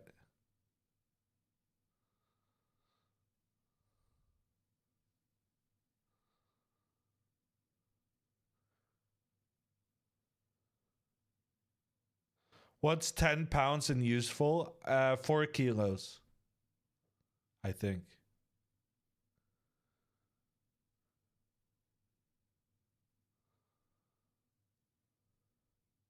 Okay, we're having more moves.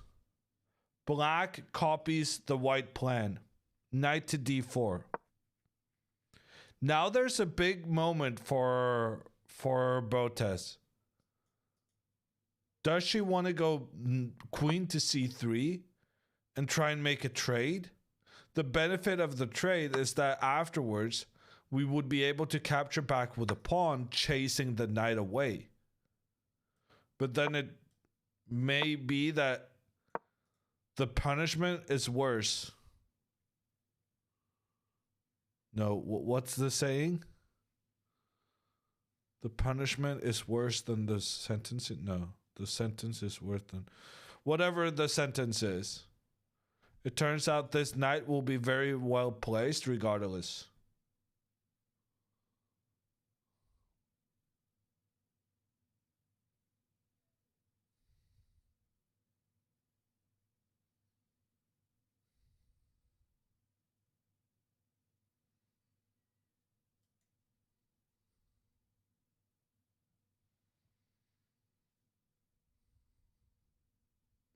How frowned upon is it to talk to your opponent during a game? There was this tournament. It was like a summer tournament in Vlissingen, the Netherlands. And apparently there was a tradition at that tournament to offer the opponent drinks. Well, like, I was just a little kid. What did I know? So the guy says, I would like to offer you a drink. And I wrote down that he offered me a draw. And he was petrified. Because he outrated me by like 200 or 250 points. And he was like, no. I wasn't offering you a draw. I just wondered if you wanted a drink.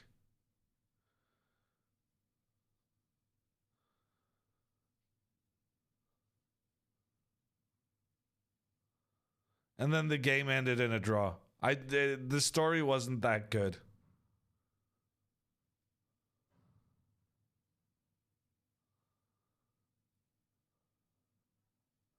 The main point of that story is that as a 13-year-old, being a 2080 rated player, facing a 2300, that was my big breakthrough tournament. And I was like, oh, you want to offer me a draw with the white pieces after 16 moves? Yeah, that makes sense to me. I can see why you would be afraid of me. I'll consider your proposal, sir.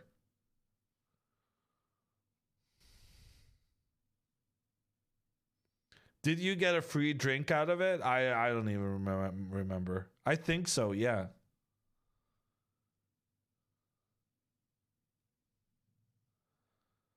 Okay, Alexandra has moved her queen, and the queen has gone to c3.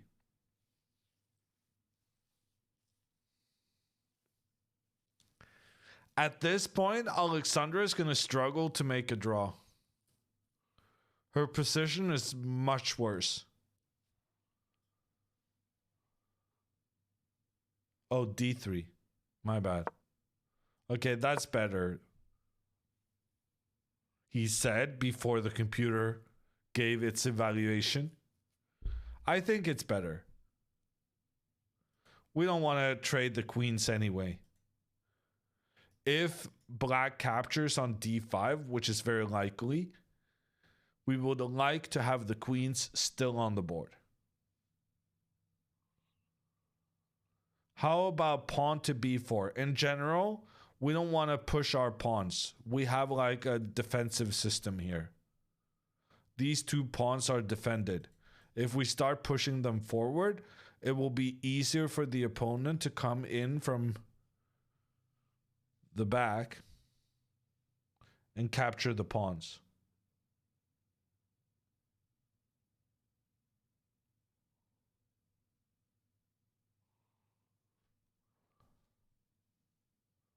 Okay, I am seriously tired. I'm gonna need another break. But first,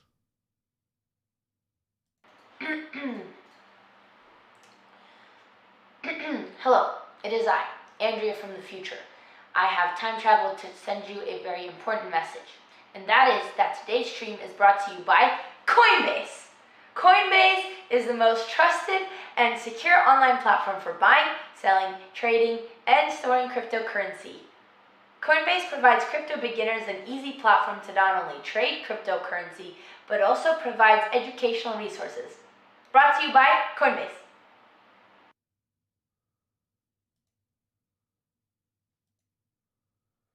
okay, this is gonna be a long game, everyone. Alexandra is under considerable strategic pressure. Her bishop is unable to effectively contribute to the game because there's a white pawn blocking the bishop's path.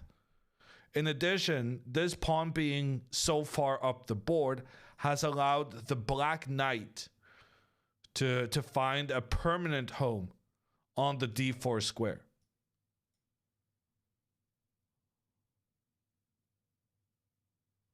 So, yeah. Problems afoot.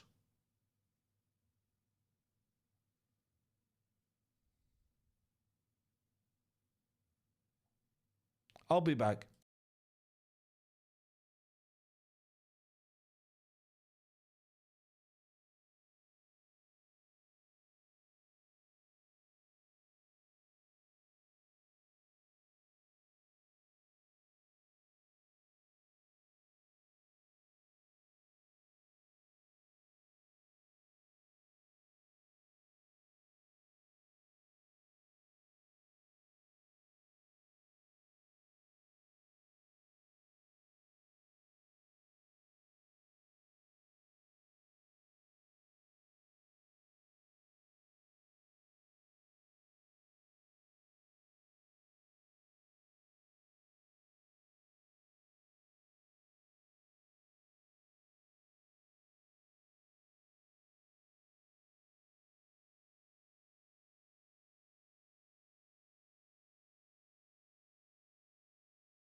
Okay, we have some hopes that Mr.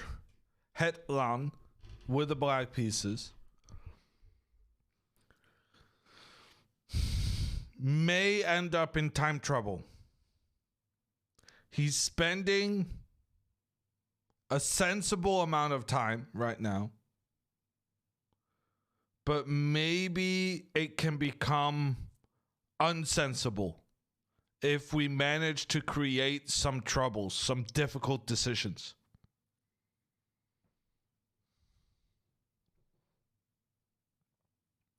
How is he down 30 minutes? Mostly because Alexandra has played quite quickly. What about pawn to f4? Well, if pawn to f4, I'm concerned that the black queen might try and attack the white king. So for Alexandra's two next moves, I'm pretty sure she should go h4, king h2. First, you try and basically just safety the positioning of the king. And then we can start thinking about trickery. What about king h1? We don't like... Okay, this is not the move though. Actually, yeah. Let's mention the fact that rook c8, knight e7 is quite good for white.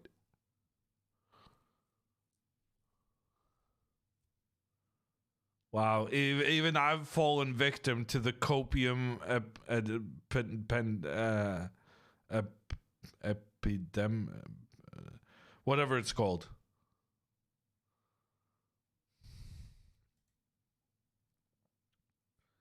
But I think one decision that is quite likely for Evan to make is capturing the knight on d5. And after bishop takes d5, pawn takes, computer genuinely likes white's position. So as long as Evan has the difficult decision whether or not to trade the bishop for the knight, personally, I think it makes a lot of sense making this trade. But the disadvantage is that making the trade will also lead to the white bishop getting way more into the game, because the scope of the bishop increases as the pawn moves forward and more out of the way.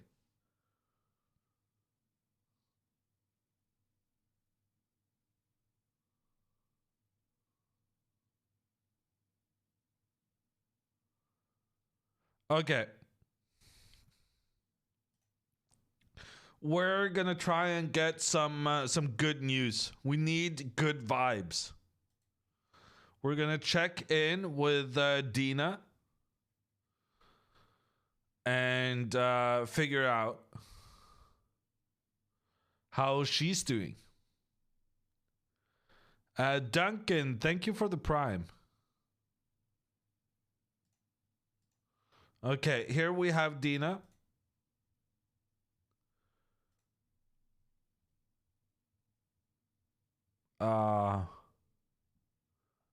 Here we do not have Dina.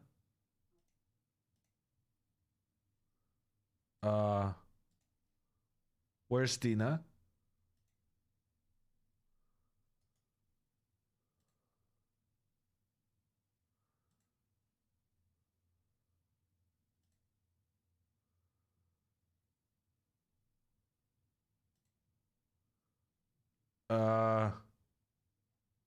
Hello?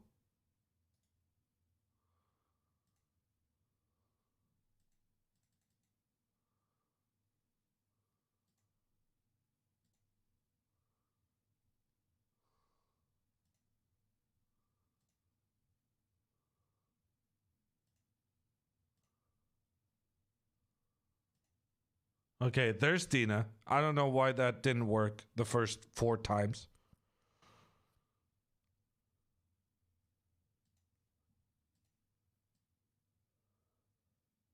Oh, Dina's opponent is leaning so far back that we can't get him in frame without losing Dina. Let's take a look at her position as well.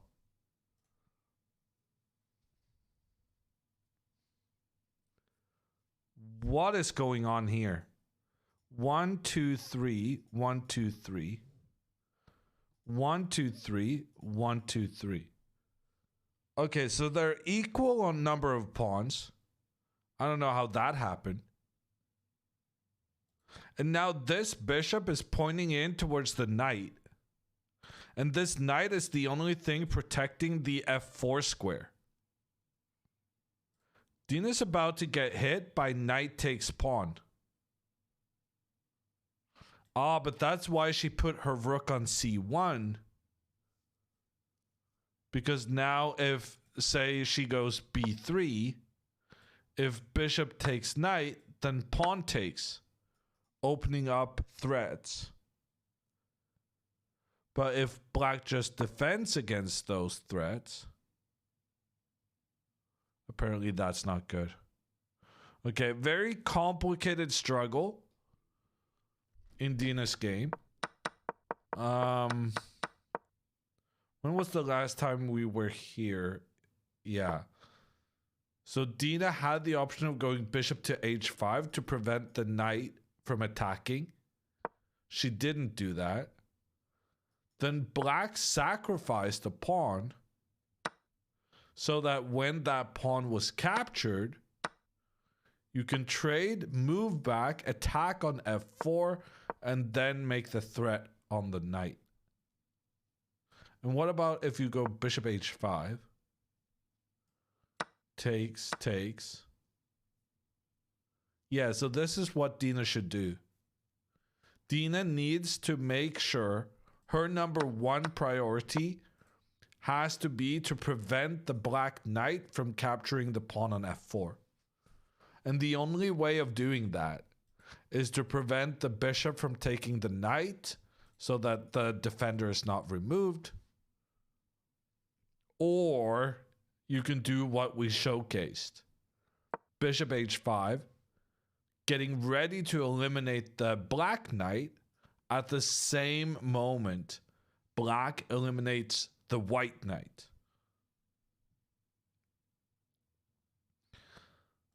Very tricky position. Computer likes Dina if she plays correctly.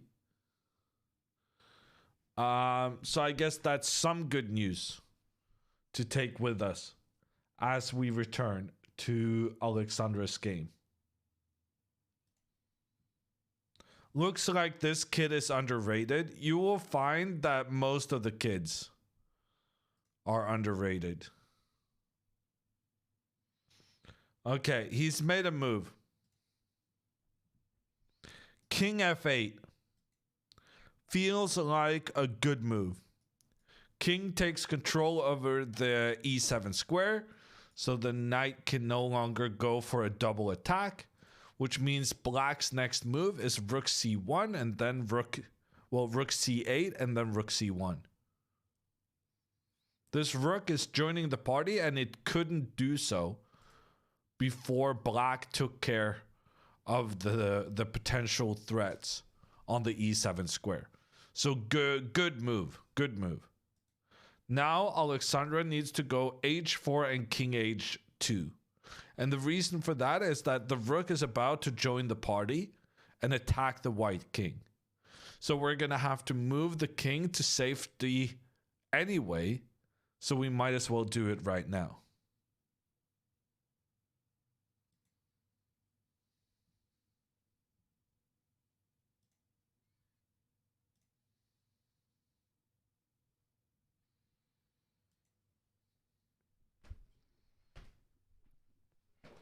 He's from Phoenix? He's got a very German name, but Luke, thank you for the prime. I destroyed him? Wow.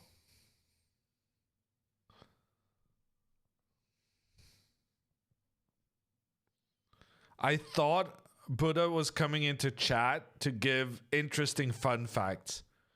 But instead, it was a massive humble brag.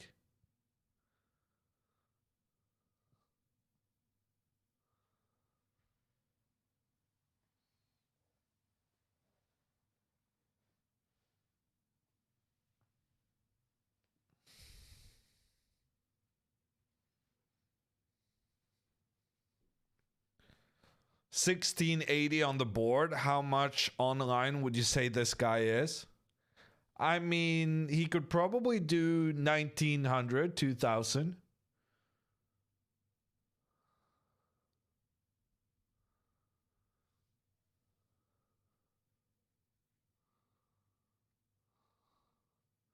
A perk coming in to gift 5 subs to the community. Thank you, perk.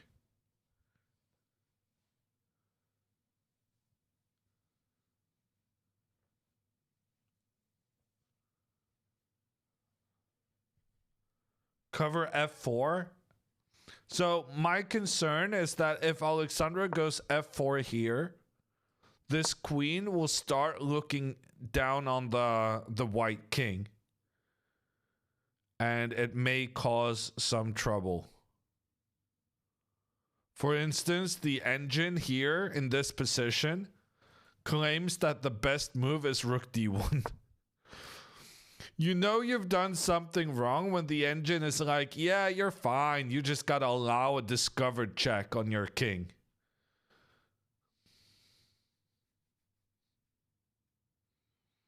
So, yeah, this is why I would be happy to see Alexandra try and hide this king first.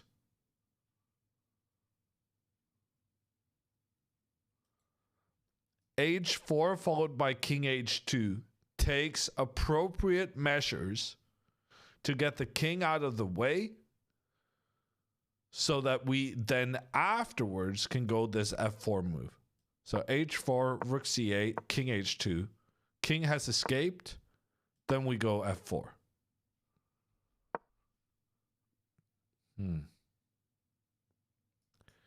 Queen e3 here. X-rays towards the rook. And if the queen comes to defend, we can go on the counterattack and then sacrifice to try and get at the black king. This would be the kind of thing we want to see. Ooh, Alexandra instead plays queen c3. This is the move we were talking about earlier, and we said, oh, good job to avoid that move. Because when we go into the endgame, there's no doubt that black is better due to the better positioned pieces. So with this move, Alexandra is essentially saying, okay, I understand I'm going to need to defend. And then the question becomes, will she be able to? She's better at endgames? Yeah, that might be true. But to make the observation, I made the observation when someone was saying, oh, Magnus is so good at rook endgames, I noted that, well, it's easier to be good at them when you're always up a pawn at the beginning. Magnus had this uncanny ability to have the advantage going into the endgame. And of course, it's still a massive skill to be able to benefit from your advantages. But sometimes being a good endgame player is just about managing to build an advantage earlier in the game.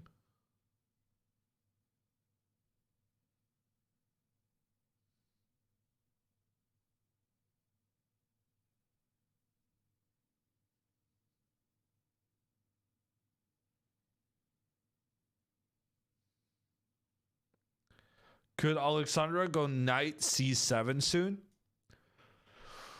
Well, the thing is, well, number one, now the queen is kind of looking there. But say they make the trade and the knight moves away and finds a good square here on c5. Even if the white knight was able to come here, threaten the rook and threaten the bishop, this knight is actually white's best piece. And what would happen is you're spending a lot of time only to trade away the piece that was the most valuable to you. The piece standing on a great location in the center of the board, impossible to chase out for the opponent. It was a well-placed piece.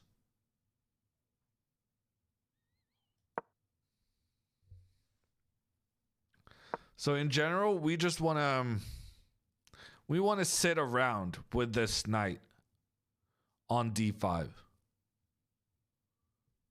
Unless we're absolutely forced to do something else.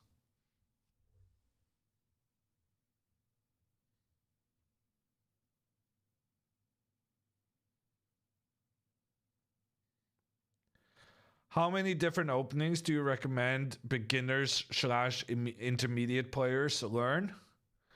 I think if you learn one opening, that should be good, especially when you're starting out.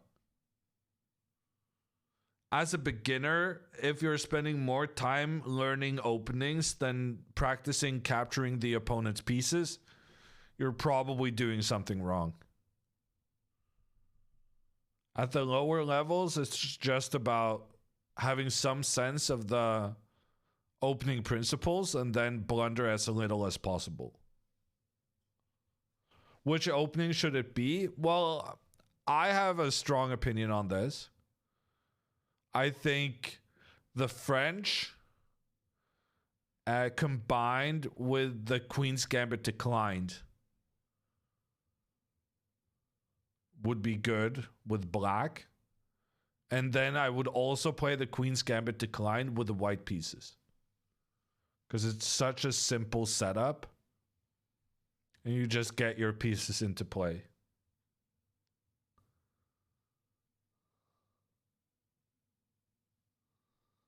Hammer clearly just hates light squared bishops. So Alexandra's repertoire? I mean, for simplicity, I think it's fine. But Alexandra doesn't play the Queen's Gambit declined. And the French is really easy at a low level because then you're not going to get checkmated early on. And basically at the beginning, it's all about not getting checkmated in the first like 10 moves. And then you're good. Then you practice capturing pieces.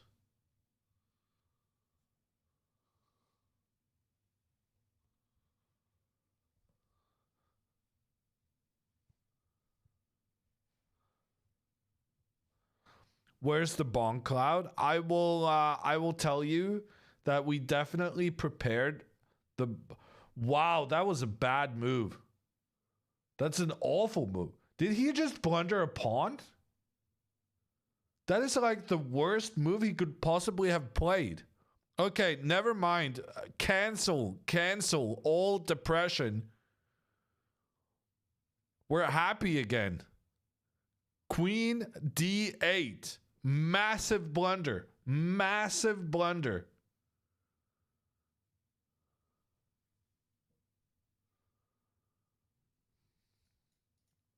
Queen B4. Check on the king. Threat on the pawn. Not only did black avoid going into an endgame, which can only be awful for white, where white has absolutely no chance of winning whatsoever. Instead of going into that favorable endgame, black has just blundered a pawn. That's a freebie.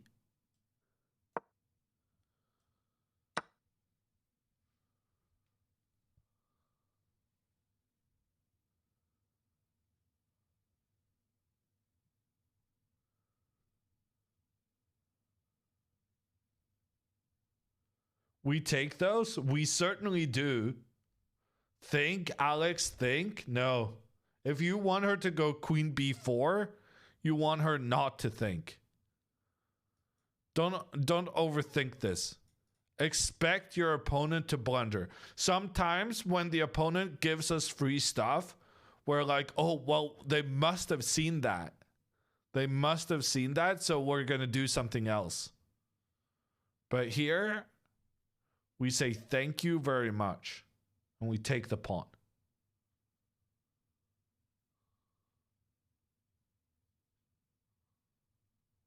Knight c7 first seems better. Knight c7 first is awful.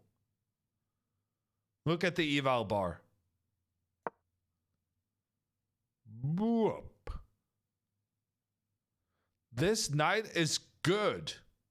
If we waste our time trying to trade our good knight for a bad bishop, then we're not getting anywhere. The rook can come to protect. If the queen gives a check, we can block with our queen. And everything is solved. Like, we're protecting over here. If there's a trade, there's a trade. The rook can get involved, give a check on the king. Black is much, much better.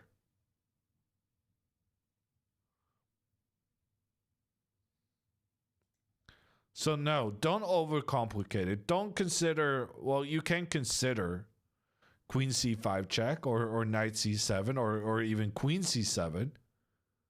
As long as you end up deciding that the queen just goes to capture a free pawn, then we're Gucci. Also, not only was this a blunder on Evan's part, but he also spent a lot of time on it.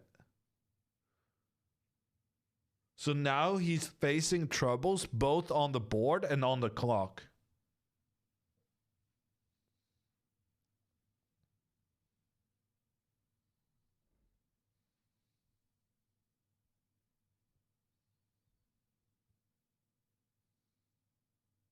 What move are they on? They've made 25 moves each.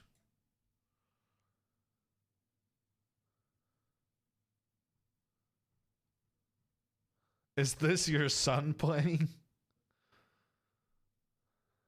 My son would always trade the queens. She's looking at b4. Of course she is, Papa Botez. She's gonna take that pawn. I'm sure of it.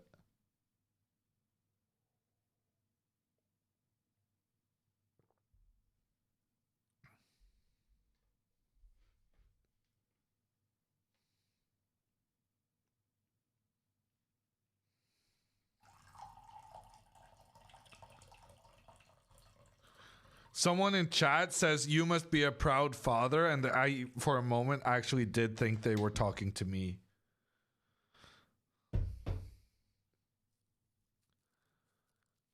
As in, my son would always trade queens. Oh, you must be a proud father.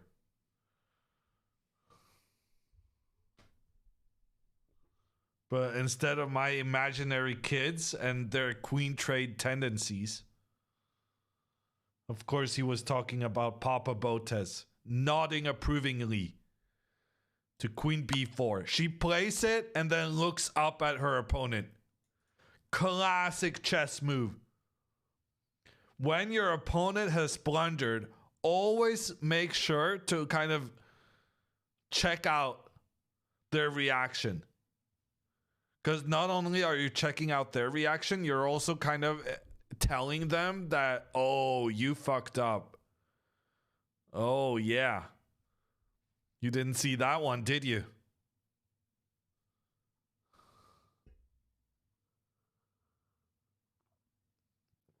Carlson Nepo with the trapped bishop, same vibes. Yeah. Good comparison.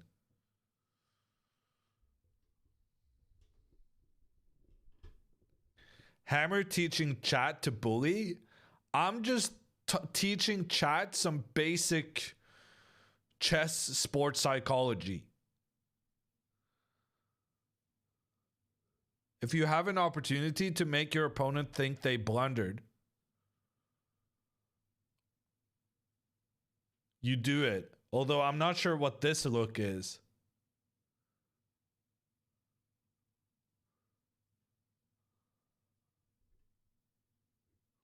He's low on time. Yeah, now he's low on time, and he's also going to be low on pawns.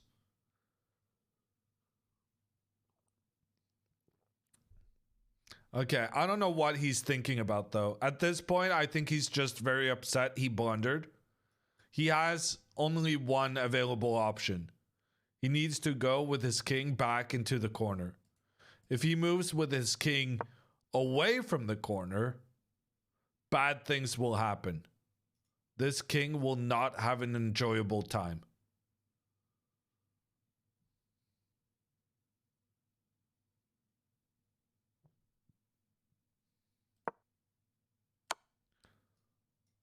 So you got to move to the side.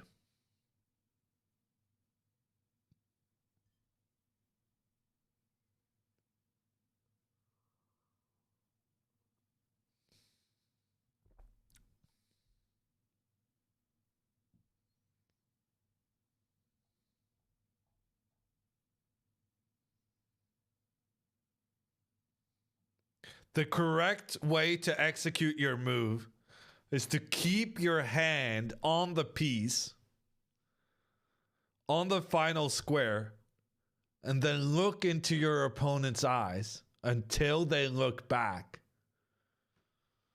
Also, classic chess strategy.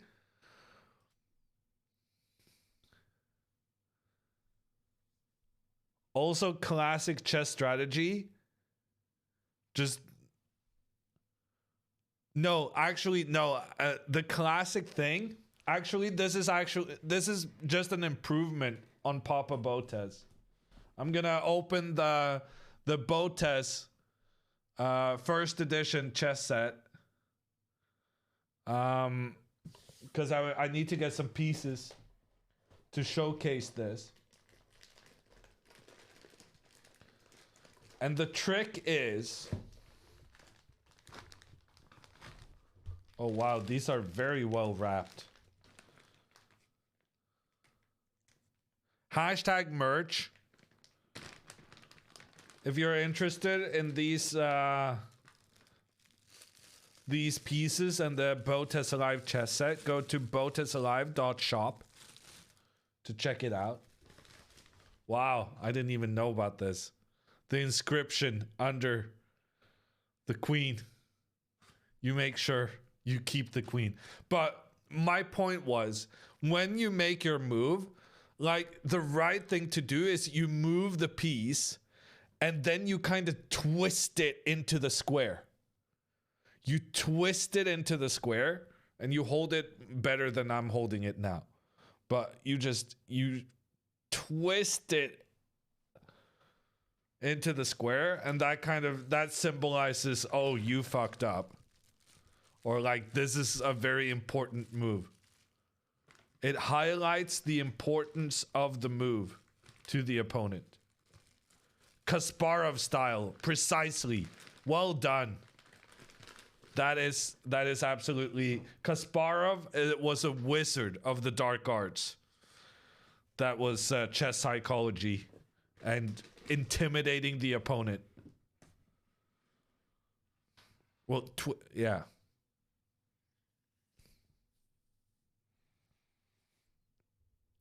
When I played for my Norwegian club in a team competition, my team members were trying to play better chess, so they decided amongst themselves that they would implement more of Kasparov's strategies.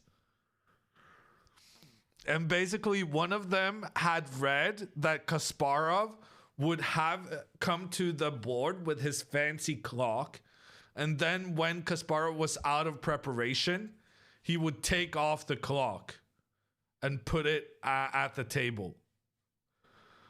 So, in order to, get some of those Kasparovian vibes, they decided to do the same thing. The problem is clock. Oh, watch. Yeah, watch. Whatever. Wristwatch. The problem was when they sat down at the board and the opponent made their first move, my teammate immediately took off his watch and put it down on the board. And everyone from the team started laughing. So yeah, that one didn't work out.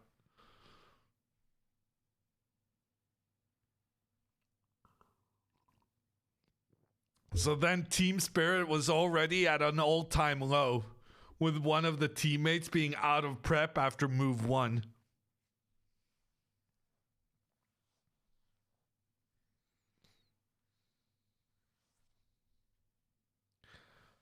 Are you Norwegian?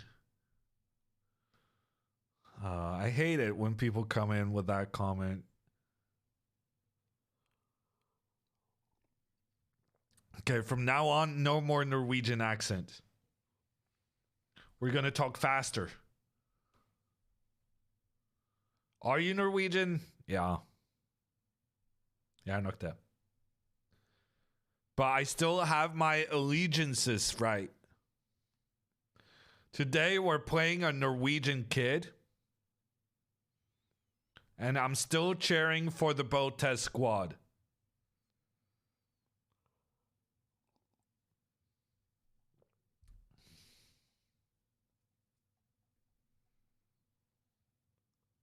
Are hats allowed in professional chess games? Yes.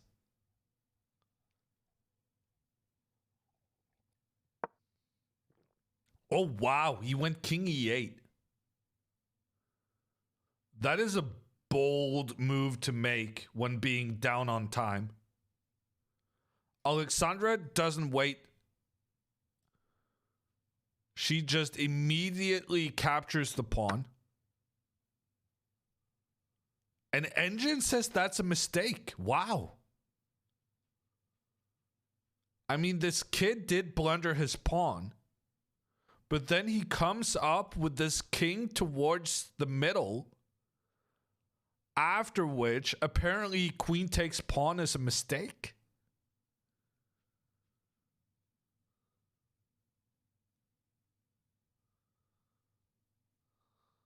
Like, how are you supposed to know that taking a free pawn is wrong?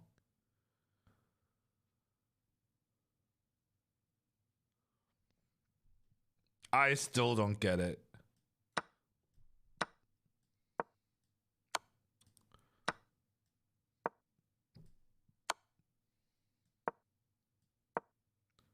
Okay, Engine is saying this is just a draw.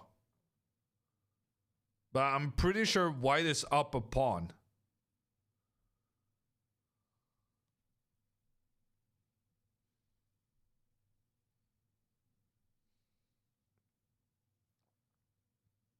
I think it's fair to say this is fine. Even if he gets to this point, I'm not sure he's going to make a draw down a pawn.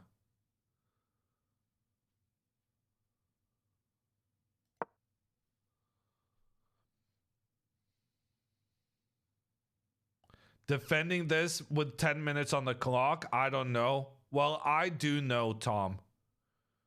And I agree, that is not going to save the kid. So apparently Engine wanted Alexandra to go f4.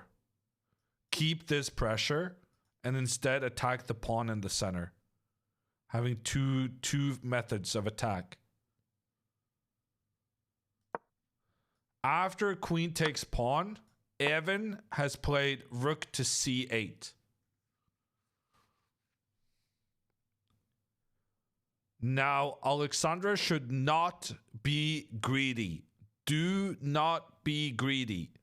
Avoid queen takes pawn, because then the rook will come in, check on the king. Only way to stop the check is by blocking with the bishop, but then the knight can step in, check the king, and attack the rook.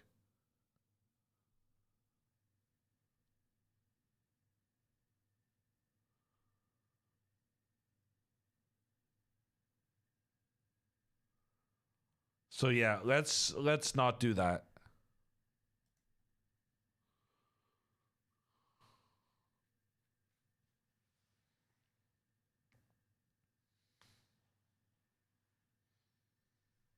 Do you think Magnus could win this tournament with only 30 seconds for each game? Of course not.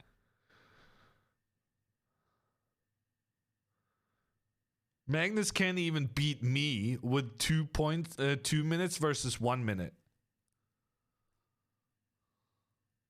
True story. We checked.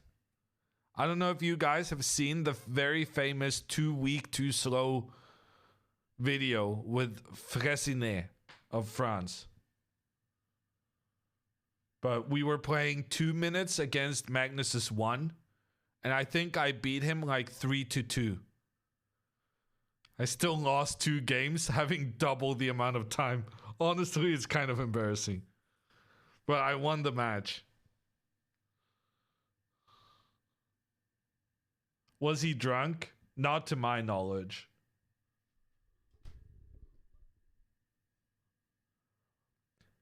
How do you improve at chess if you're 1600 on chess.com? That's a very tricky rating to improve from. Because then you got all your basics down. And you need to start learning some pawn structures and strategy and stuff. If I'm entirely honest with you, that's a kind of rating bracket that I can't coach. I'm not good at that level. I'm better with like the 1,000 rated players. Is knight c3 good or garbage? Knight c3 is garbage, but for a very specific reason. If knight c3, it opens up for the black queen against the white rook. So when the knight moves in, that knight is lost, but we've created an attack on the rook. So the knight gives a check on the king. Yes, the knight gets captured, but the queen afterwards manages to take the rook. So that is a no-go. Instead, Alexandra plays the move h3. And again, Engine says, this is now a completely fine position for black if he finds bishop takes knight followed by trading queens. But once again, in practical play, I'm not sure he's going to manage to save that. Also, Evan is now under 10 minutes on the clock. He needs to make another 12 moves in 15 minutes in order not to lose on time.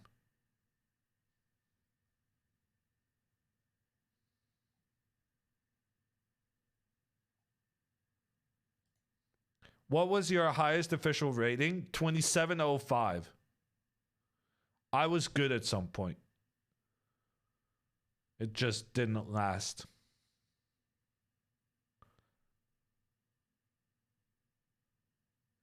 Even is odd for taking this much time. Honestly, it is the first even joke I see in chat, but I guess it's mostly because my eyes haven't been on point. Why h3 and not h4? I don't know. I would have probably preferred going one step further. What's wrong with pawn f4? Pawn f4 would have been a good move. Basically, pawn f4 is the plan. Andrea doesn't realize the Alexandra doesn't realize the importance of. It's very important to try and challenge this black pawn so that the black knight loses its footing.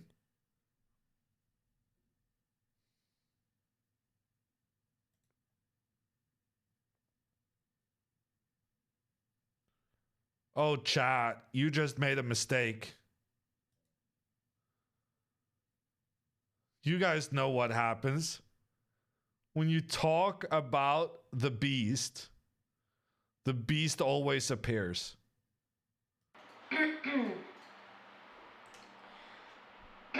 Hello, it is I, Andrea from the future. I have time traveled to send you a very important message. And that is that today's stream is brought to you by Coinbase. Coinbase is the most trusted and secure online platform for buying, selling, trading, and storing cryptocurrency. Coinbase provides crypto beginners an easy platform to not only trade cryptocurrency, but also provides educational resources. Brought to you by Coinbase.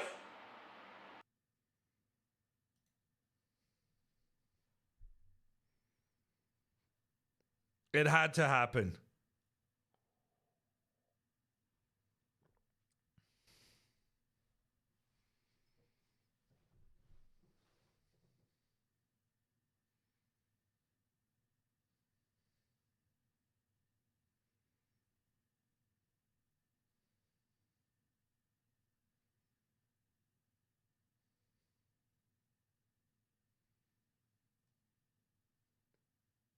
Little bro taking 5 minutes per move. Yeah.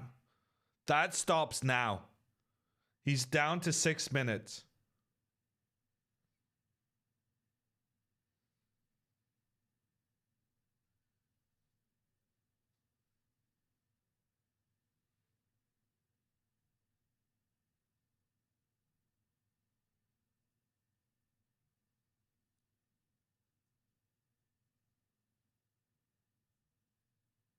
So if Alexandra had gone f4, then f6 would have been bad.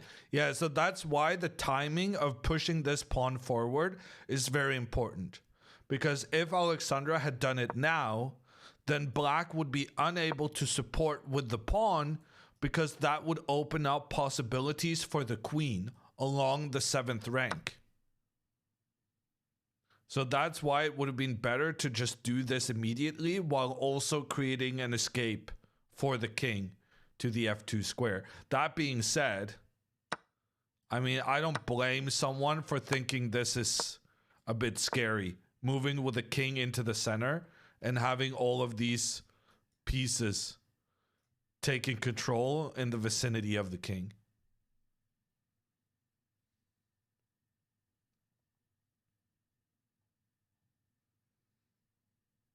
Okay, someone said, pay attention, Hammer. More moves have been made. And I'm now purposefully not showing you those moves. Because you need to learn patience, chat.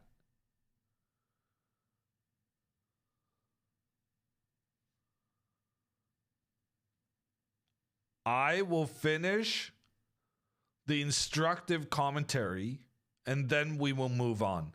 We will do this at my pace, not yours.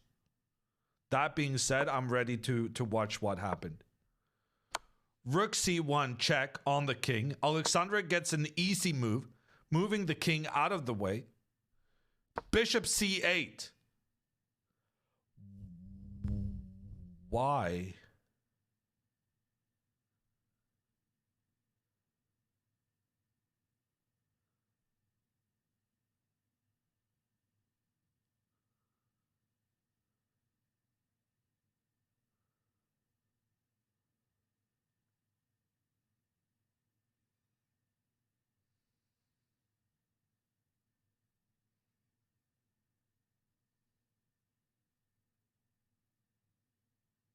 I think there is no why.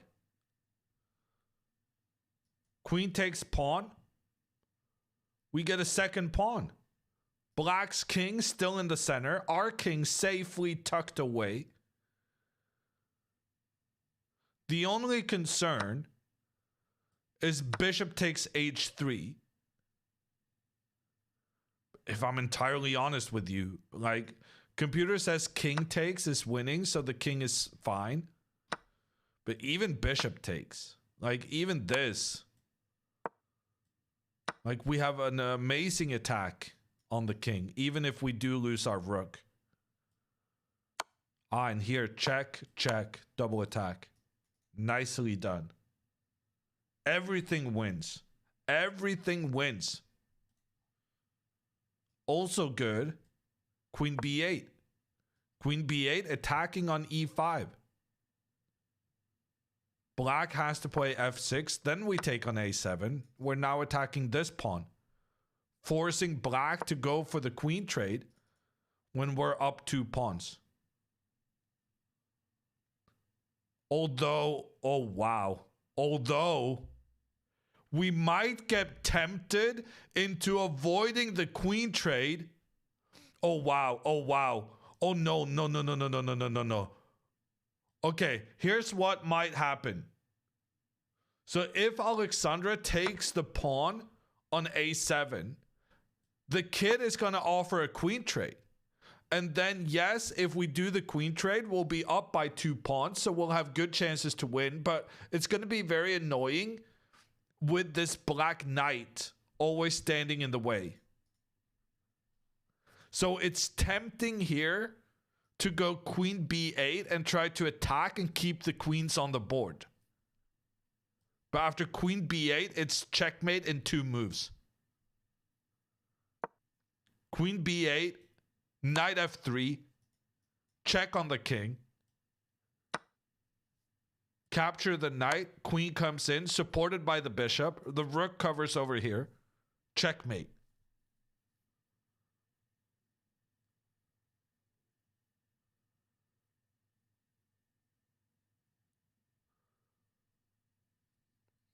Okay, never mind.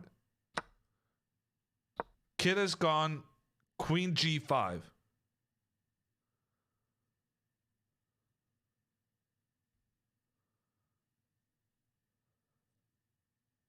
Whose team are you on? I'm just letting you guys know about the danger. Someone has to tell you. You're not going to discover these kind of tactics yourselves.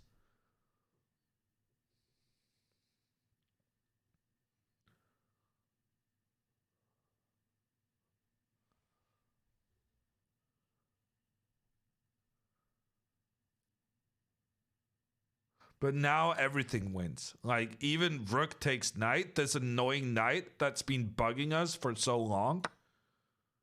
I mean, we can even just take it. Knight and 3 pawns in trade for a rook. More than enough to win the game. But yeah, it's unnecessary. We just gotta avoid the biggest sacrificial disasters. But now after f4, the queen only has 1 move. Like, if the queen moves away, then this is checkmate.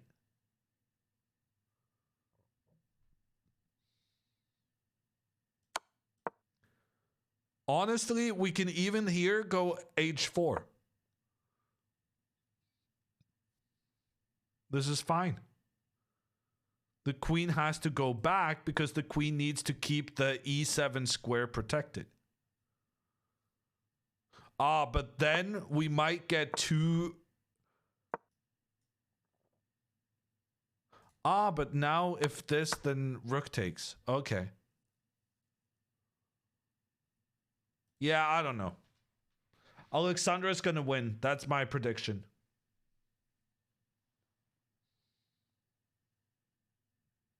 Ooh, goth girl. Good call. Good call. I didn't see that. F4. There's a trap. If Alexandra plays F4, what about pawn takes, threatening checkmate on G3? And if we take back with the pawn, now there's a checkmate in 2. Because the only thing stopping the queen from coming to G1 is the bishop. So if the queen could come here, that would be checkmate. So we sacrifice our knight, force the bishop out of position, and then queen G1, checkmate. But.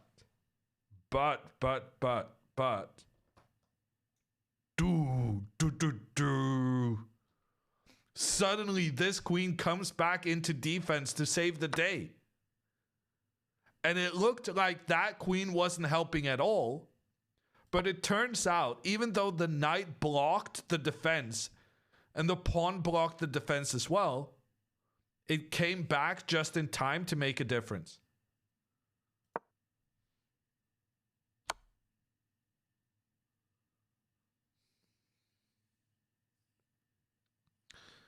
Okay. Why? Why are we moving our queen away from the checkmate threat?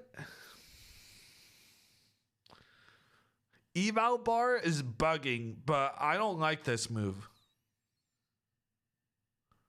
This is a dangerous move to make.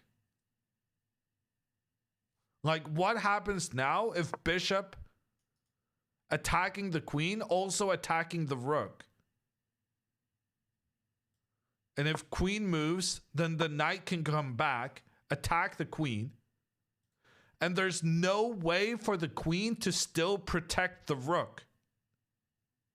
There's nowhere the queen can go to avoid queen takes rook on the next move.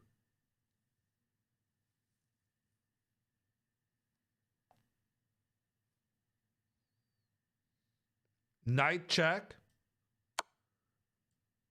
Knight check, king moves. Ah, but then you have queen d6. Saved, barely.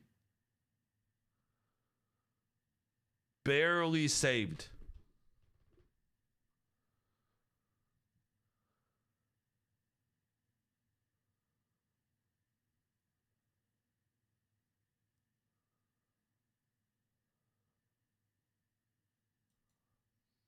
This was a careless move by Alexandra.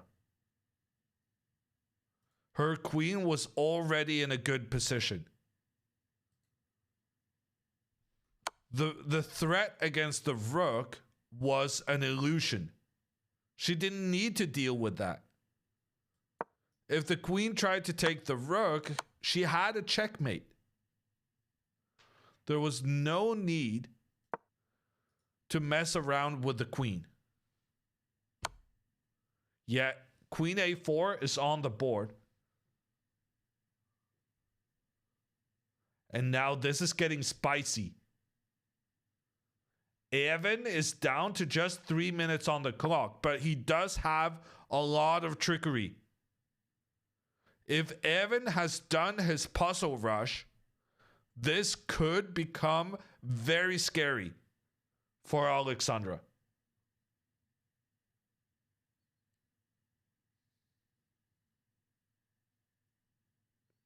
They're now on move 31. Move 31. Bishop d7 has been played. The queen is under attack. The rook is under attack.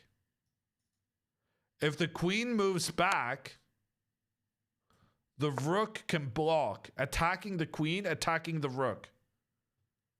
If the queen moves to protect the rook, the knight fork.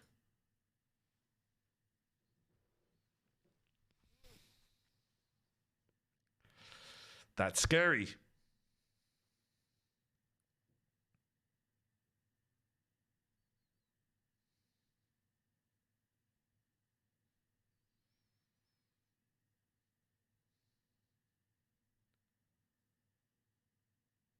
So we were winning and now we're in trouble? No. So Cyber Panda, as long as this thing on the left-hand side is more white than black, it means white has a good position or a better position. And here, where there's a massive more amount of white, it means that white is winning. So this is important to look out for. As long as this one is still primarily white, that's good for the player with the white pieces. But at the same time, I'm illustrating some of the issues that Alexandra will need to face in the next couple of moves. And frankly, there's quite a few of them.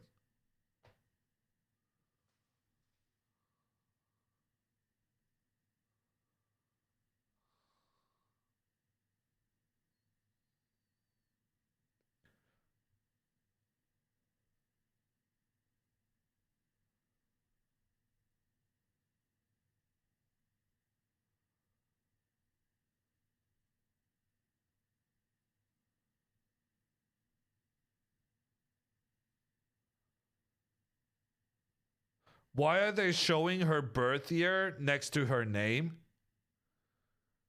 No comment, please. No comment.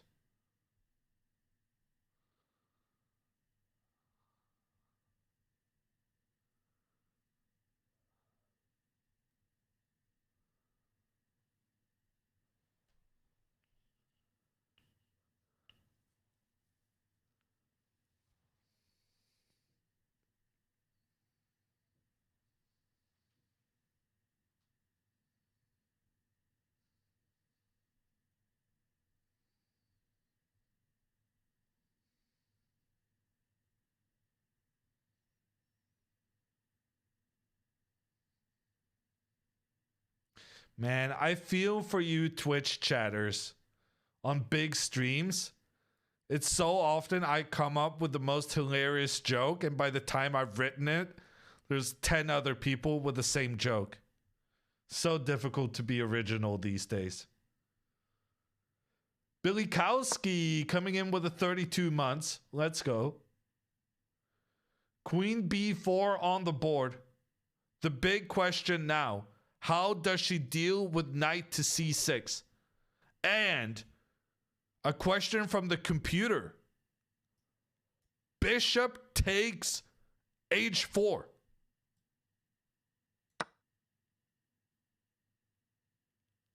How do you like them apples? If the king takes, it's checkmate.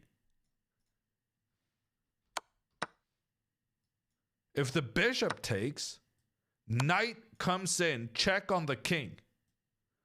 King moves, knight gives a check. Back and forth we go. It's a draw. He played knight c6 immediately? Okay.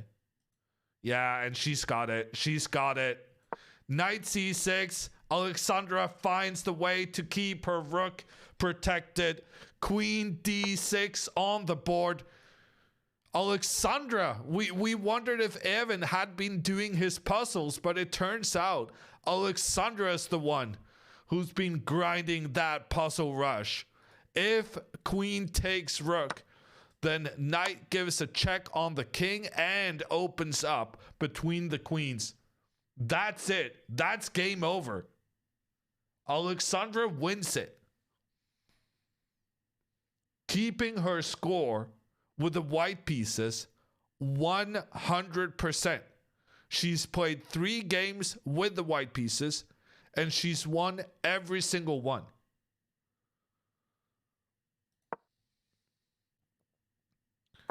Okay, after this queen d6, Evan tries h5 to start an attack. Now Alexandra has checkmate in 2 moves. Knight c7, check. Queen takes d7, checkmate. And she executes it. He resigns. GG's. Botez for the win.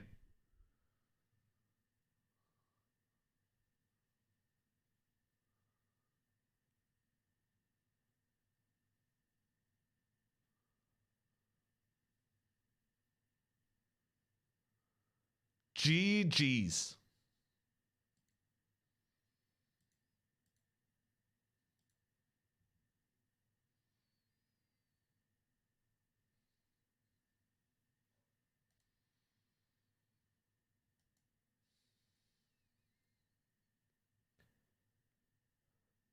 Not a great game, but we get the win. I think that's a good summation of the day.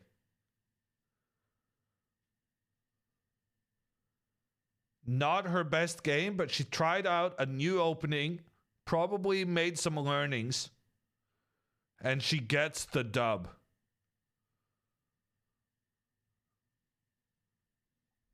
Okay, I gotta get on the call. In case there's something we need to hear what's being said in Iceland.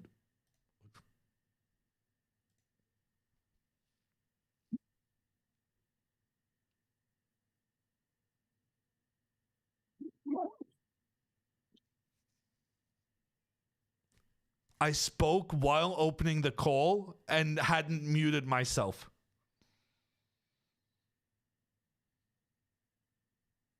The entire venue may have just heard me say something.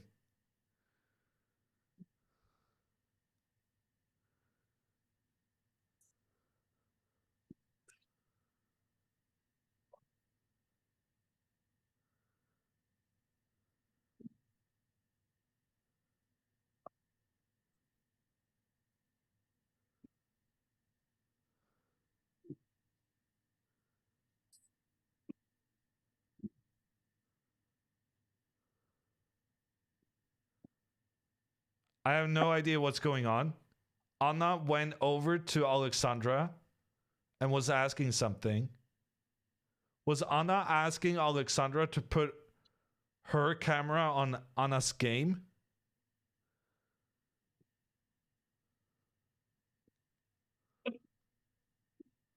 She said, wait for her. Okay.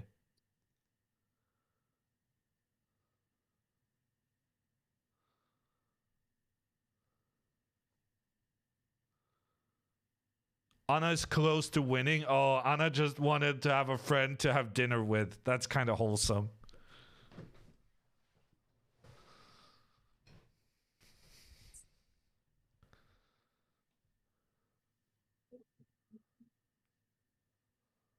Hi, Hammer. Hello? Hey, you're upside down. I'm always upside down. Yeah. Well, oh.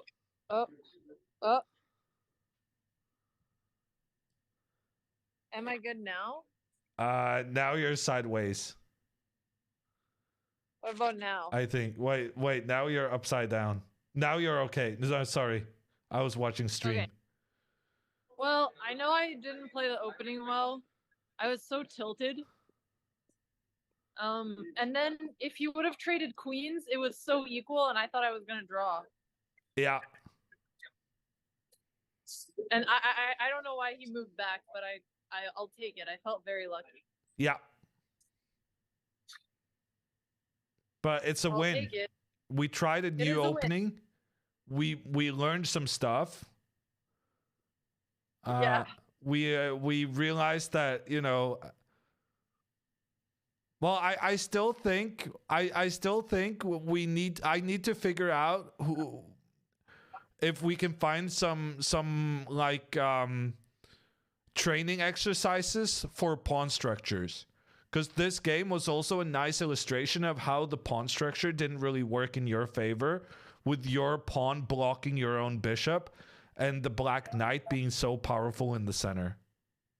Yeah, I thought when I pushed the pawn, the activity I gained in exchange was worth it, but maybe it wasn't. Well, it was, but then it kind of it made your position more demanding, because it made the problem with the mistake bigger, kind of like the Fallhøyden was bigger. I'm not sure what that is in English. I still think my biggest problem is that my openings are shit, and when I try new ones, then they get even worse. Yeah, I mean, it would be better if you went c4 in one move instead of two, but, you know, I'm just happy you played c4 at some point. You did have an advantage. At least I played it. Sorry? At least I got it in, you know? Yeah. And you did have an advantage after that. Okay, that's good. But That's then, good. you know, it was a tricky position and it kind of shifted a bit up and down. Yeah, that makes sense. Okay, well, thank you. I think tomorrow I don't want to play the Banco anymore. Yeah, that's fair. I'm done. The Banco sucks. Yeah.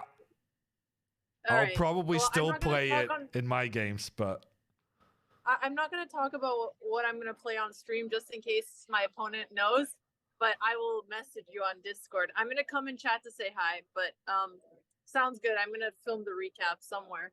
okay. Somewhere in here. All right. Bye, Hammer. Bye.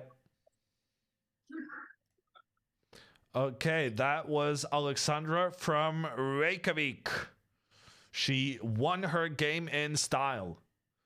And before we end it today, we are going to be checking in with Miss Dina Belenkaya, to see if both of our girls can get the dub.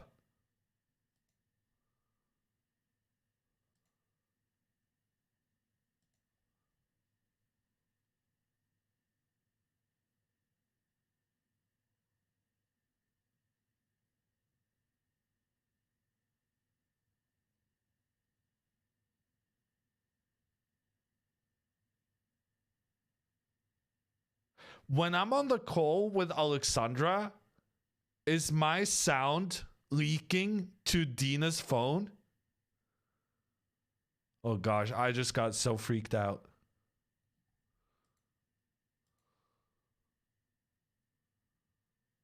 No idea, I hope not.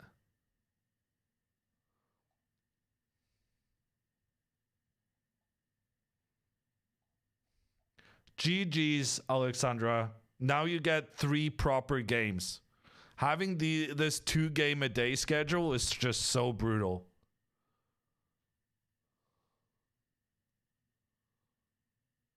The hat did bring some luck.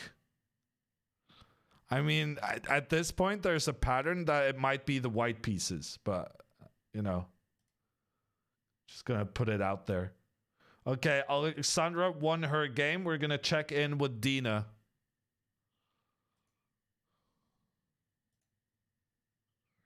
Dina is completely winning. Well done. Dina traded the queens basically as the first thing in the entire game. But why is this winning? Black has a dangerous pawn trying to become a new queen. Why is this obvious? Am I missing something? Dina has 14 minutes to figure it out.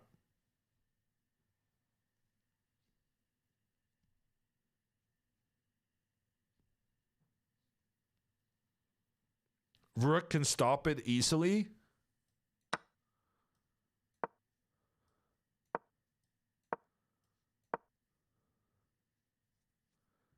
I guess. You never like putting your rook as like a blockader, but if nothing bad is happening with the king, I guess it's fine.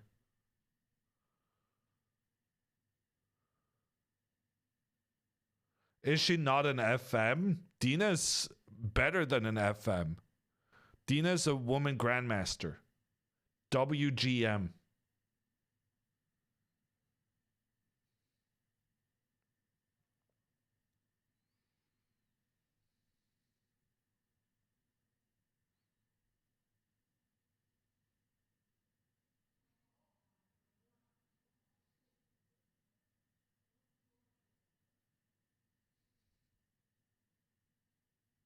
Why is she playing versus a guy 400 rating points below her? It's just the luck of the pairing. So basically, this Jonas guy has done very well considering he's so low rated, and someone has to face him. And so today that became Dina's job. Dina also faced a really strong player, like a top 10 player in the tournament 2 rounds ago when she was not doing particularly well. So basically it means that Dina's very close to the middle of her point bracket, so that if she's just above the middle, she plays against the lowest rated player in the point bracket. And if she's just below, so basically you look at who has the same number of points, and then you cut them in 2, and then you play the number 1 against the on the top half against number 1 on the bottom half. And when you're close to the middle, that means you can either face someone really weak or someone really, really strong. Do you think Eric Rosen is going to become a grandmaster?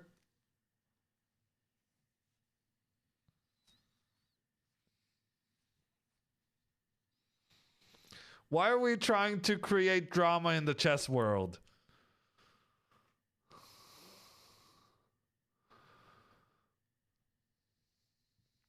Wait, let me check. I think Eric's a pretty good player. I think he's pretty good. But I don't think he has more than... I don't think he's above 2,400 even. Eric Rosen. Yeah, Eric Rosen, 2357. He's not becoming a grandmaster.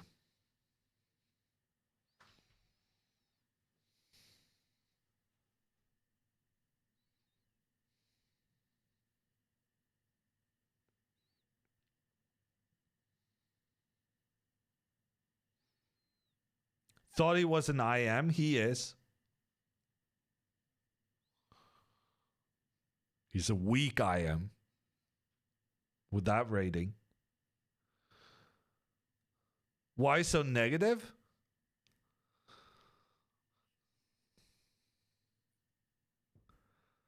Just stating facts. Emotional damage? I messed up the damage part. Otherwise, it was pretty good.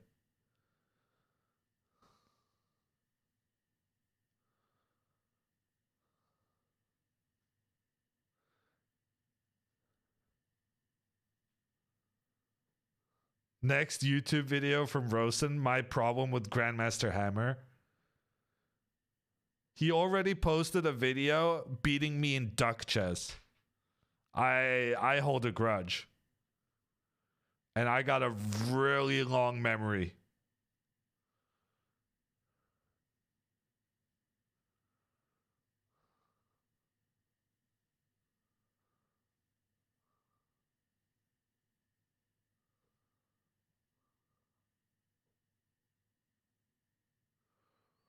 Okay, so in Dina's game, she has a winning position according to the engine.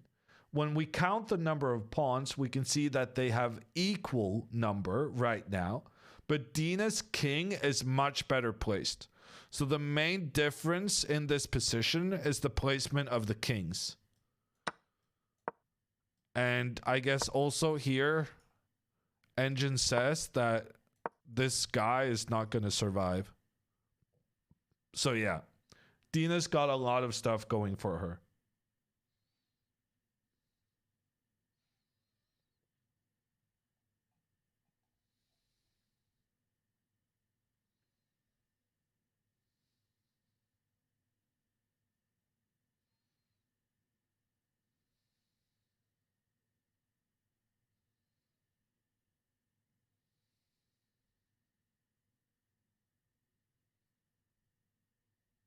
How did Alexandra do today? Alexandra won her game. Great success.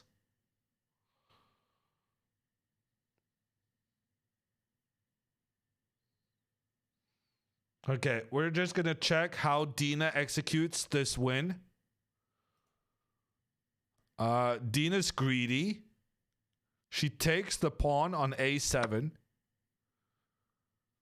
Does nothing to try and stop the black pawn from advancing, trying to become a new queen.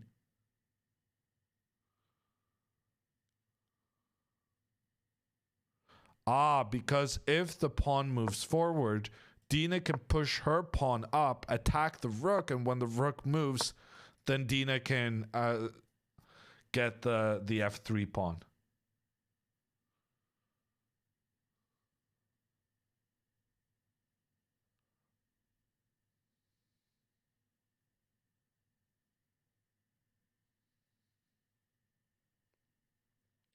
Engine didn't like it, doesn't matter.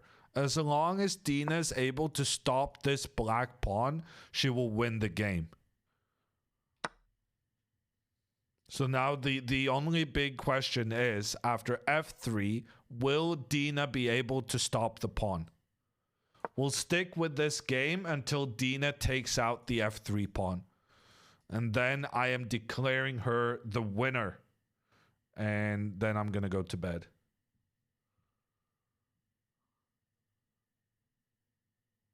It's been a long day.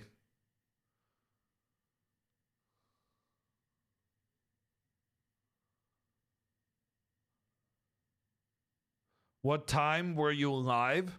Well, I was up at 7:40 to do Alexandra's opening prep.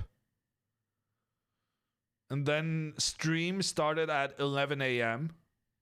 And then we did 11 till, I want to say like 3:30. And 5 until now, 9:30. We've had a couple hours.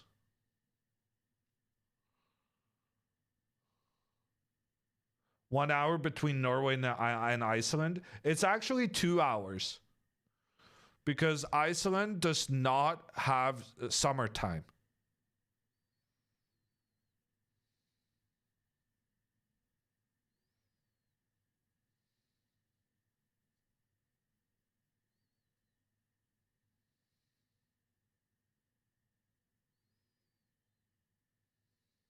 Daylight savings, whatever.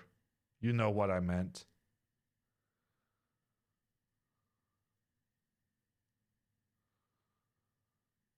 Because they have no summer. Oh, ha, ha, ha. You're so funny.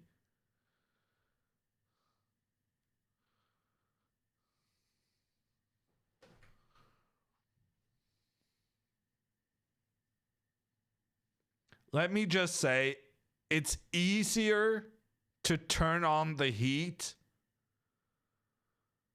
than it is to cool down in 52-degree weather. Celsius, which is like, what, 130 degrees in your thingy.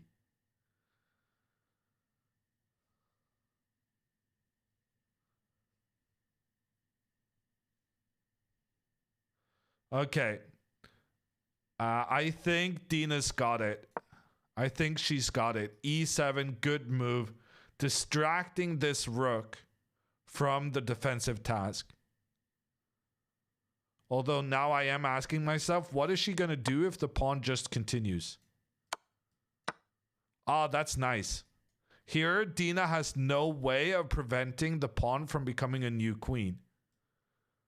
But it's okay. She allows the opponent to promote, and then she does the double rook checkmate. Okay. And the opponent goes for it. The opponent gets a new queen, and Dina gets her YouTube title. I allowed my opponent to promote, but checkmated him right after. That was an awful YouTube title. But I'm sure she'll think of something better.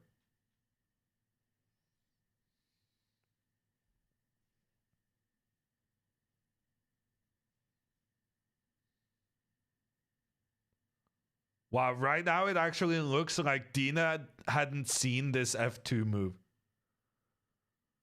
There she goes, collecting the queen, and the guy resigns. He resigns. He didn't want to see it on the board. He didn't want to let her do the checkmate after the promotion. This is not okay.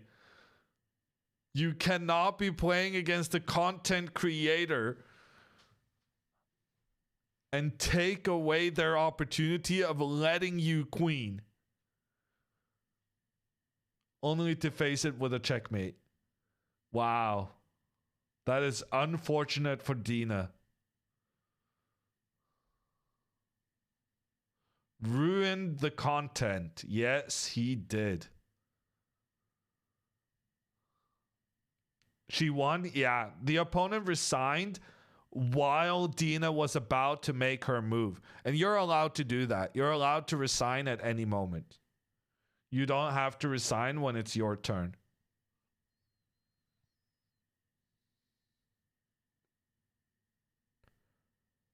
My opponent resigned while I was thinking. Maybe that's the direction she's going to go in.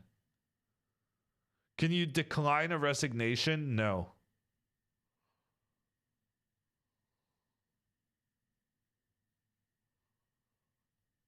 But there have been cases, I think there has been cases where one player resigned and the other player thought that they were offering a draw. And they both agreed.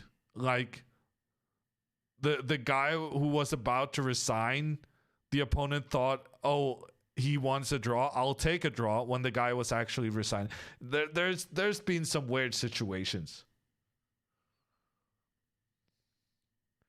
In general, communicating can be tricky at times. Okay, Dina's about to turn off our camera. That's it from Iceland. It's been a long day of chess. Alexandra won. Dina won. Anna Kamling won. And that means we are done for today. We're going to be rating the chess dojo. Stick around for educational chess content so that you guys can become just as good as Alexandra and play tournaments in Iceland and other exotic places. And I'll be back tomorrow. Tomorrow, the games start at 5 p.m. Oslo time. That's 4 p.m. UK, 3 p.m. Iceland, noon. Actually, it's not noon. It's 11 a.m. Eastern and 8 a.m. Pacific. I'll see you back then, Alexandra, presumably with the black pieces. She has sworn not to do the Benoni, which probably means she'll do the Benoni, but thinks she can fake her next opponent. But we'll see. We won't know until tomorrow. It is noon Eastern? Oh, my bad then. No, it's not. You're lying. Anyway, bye.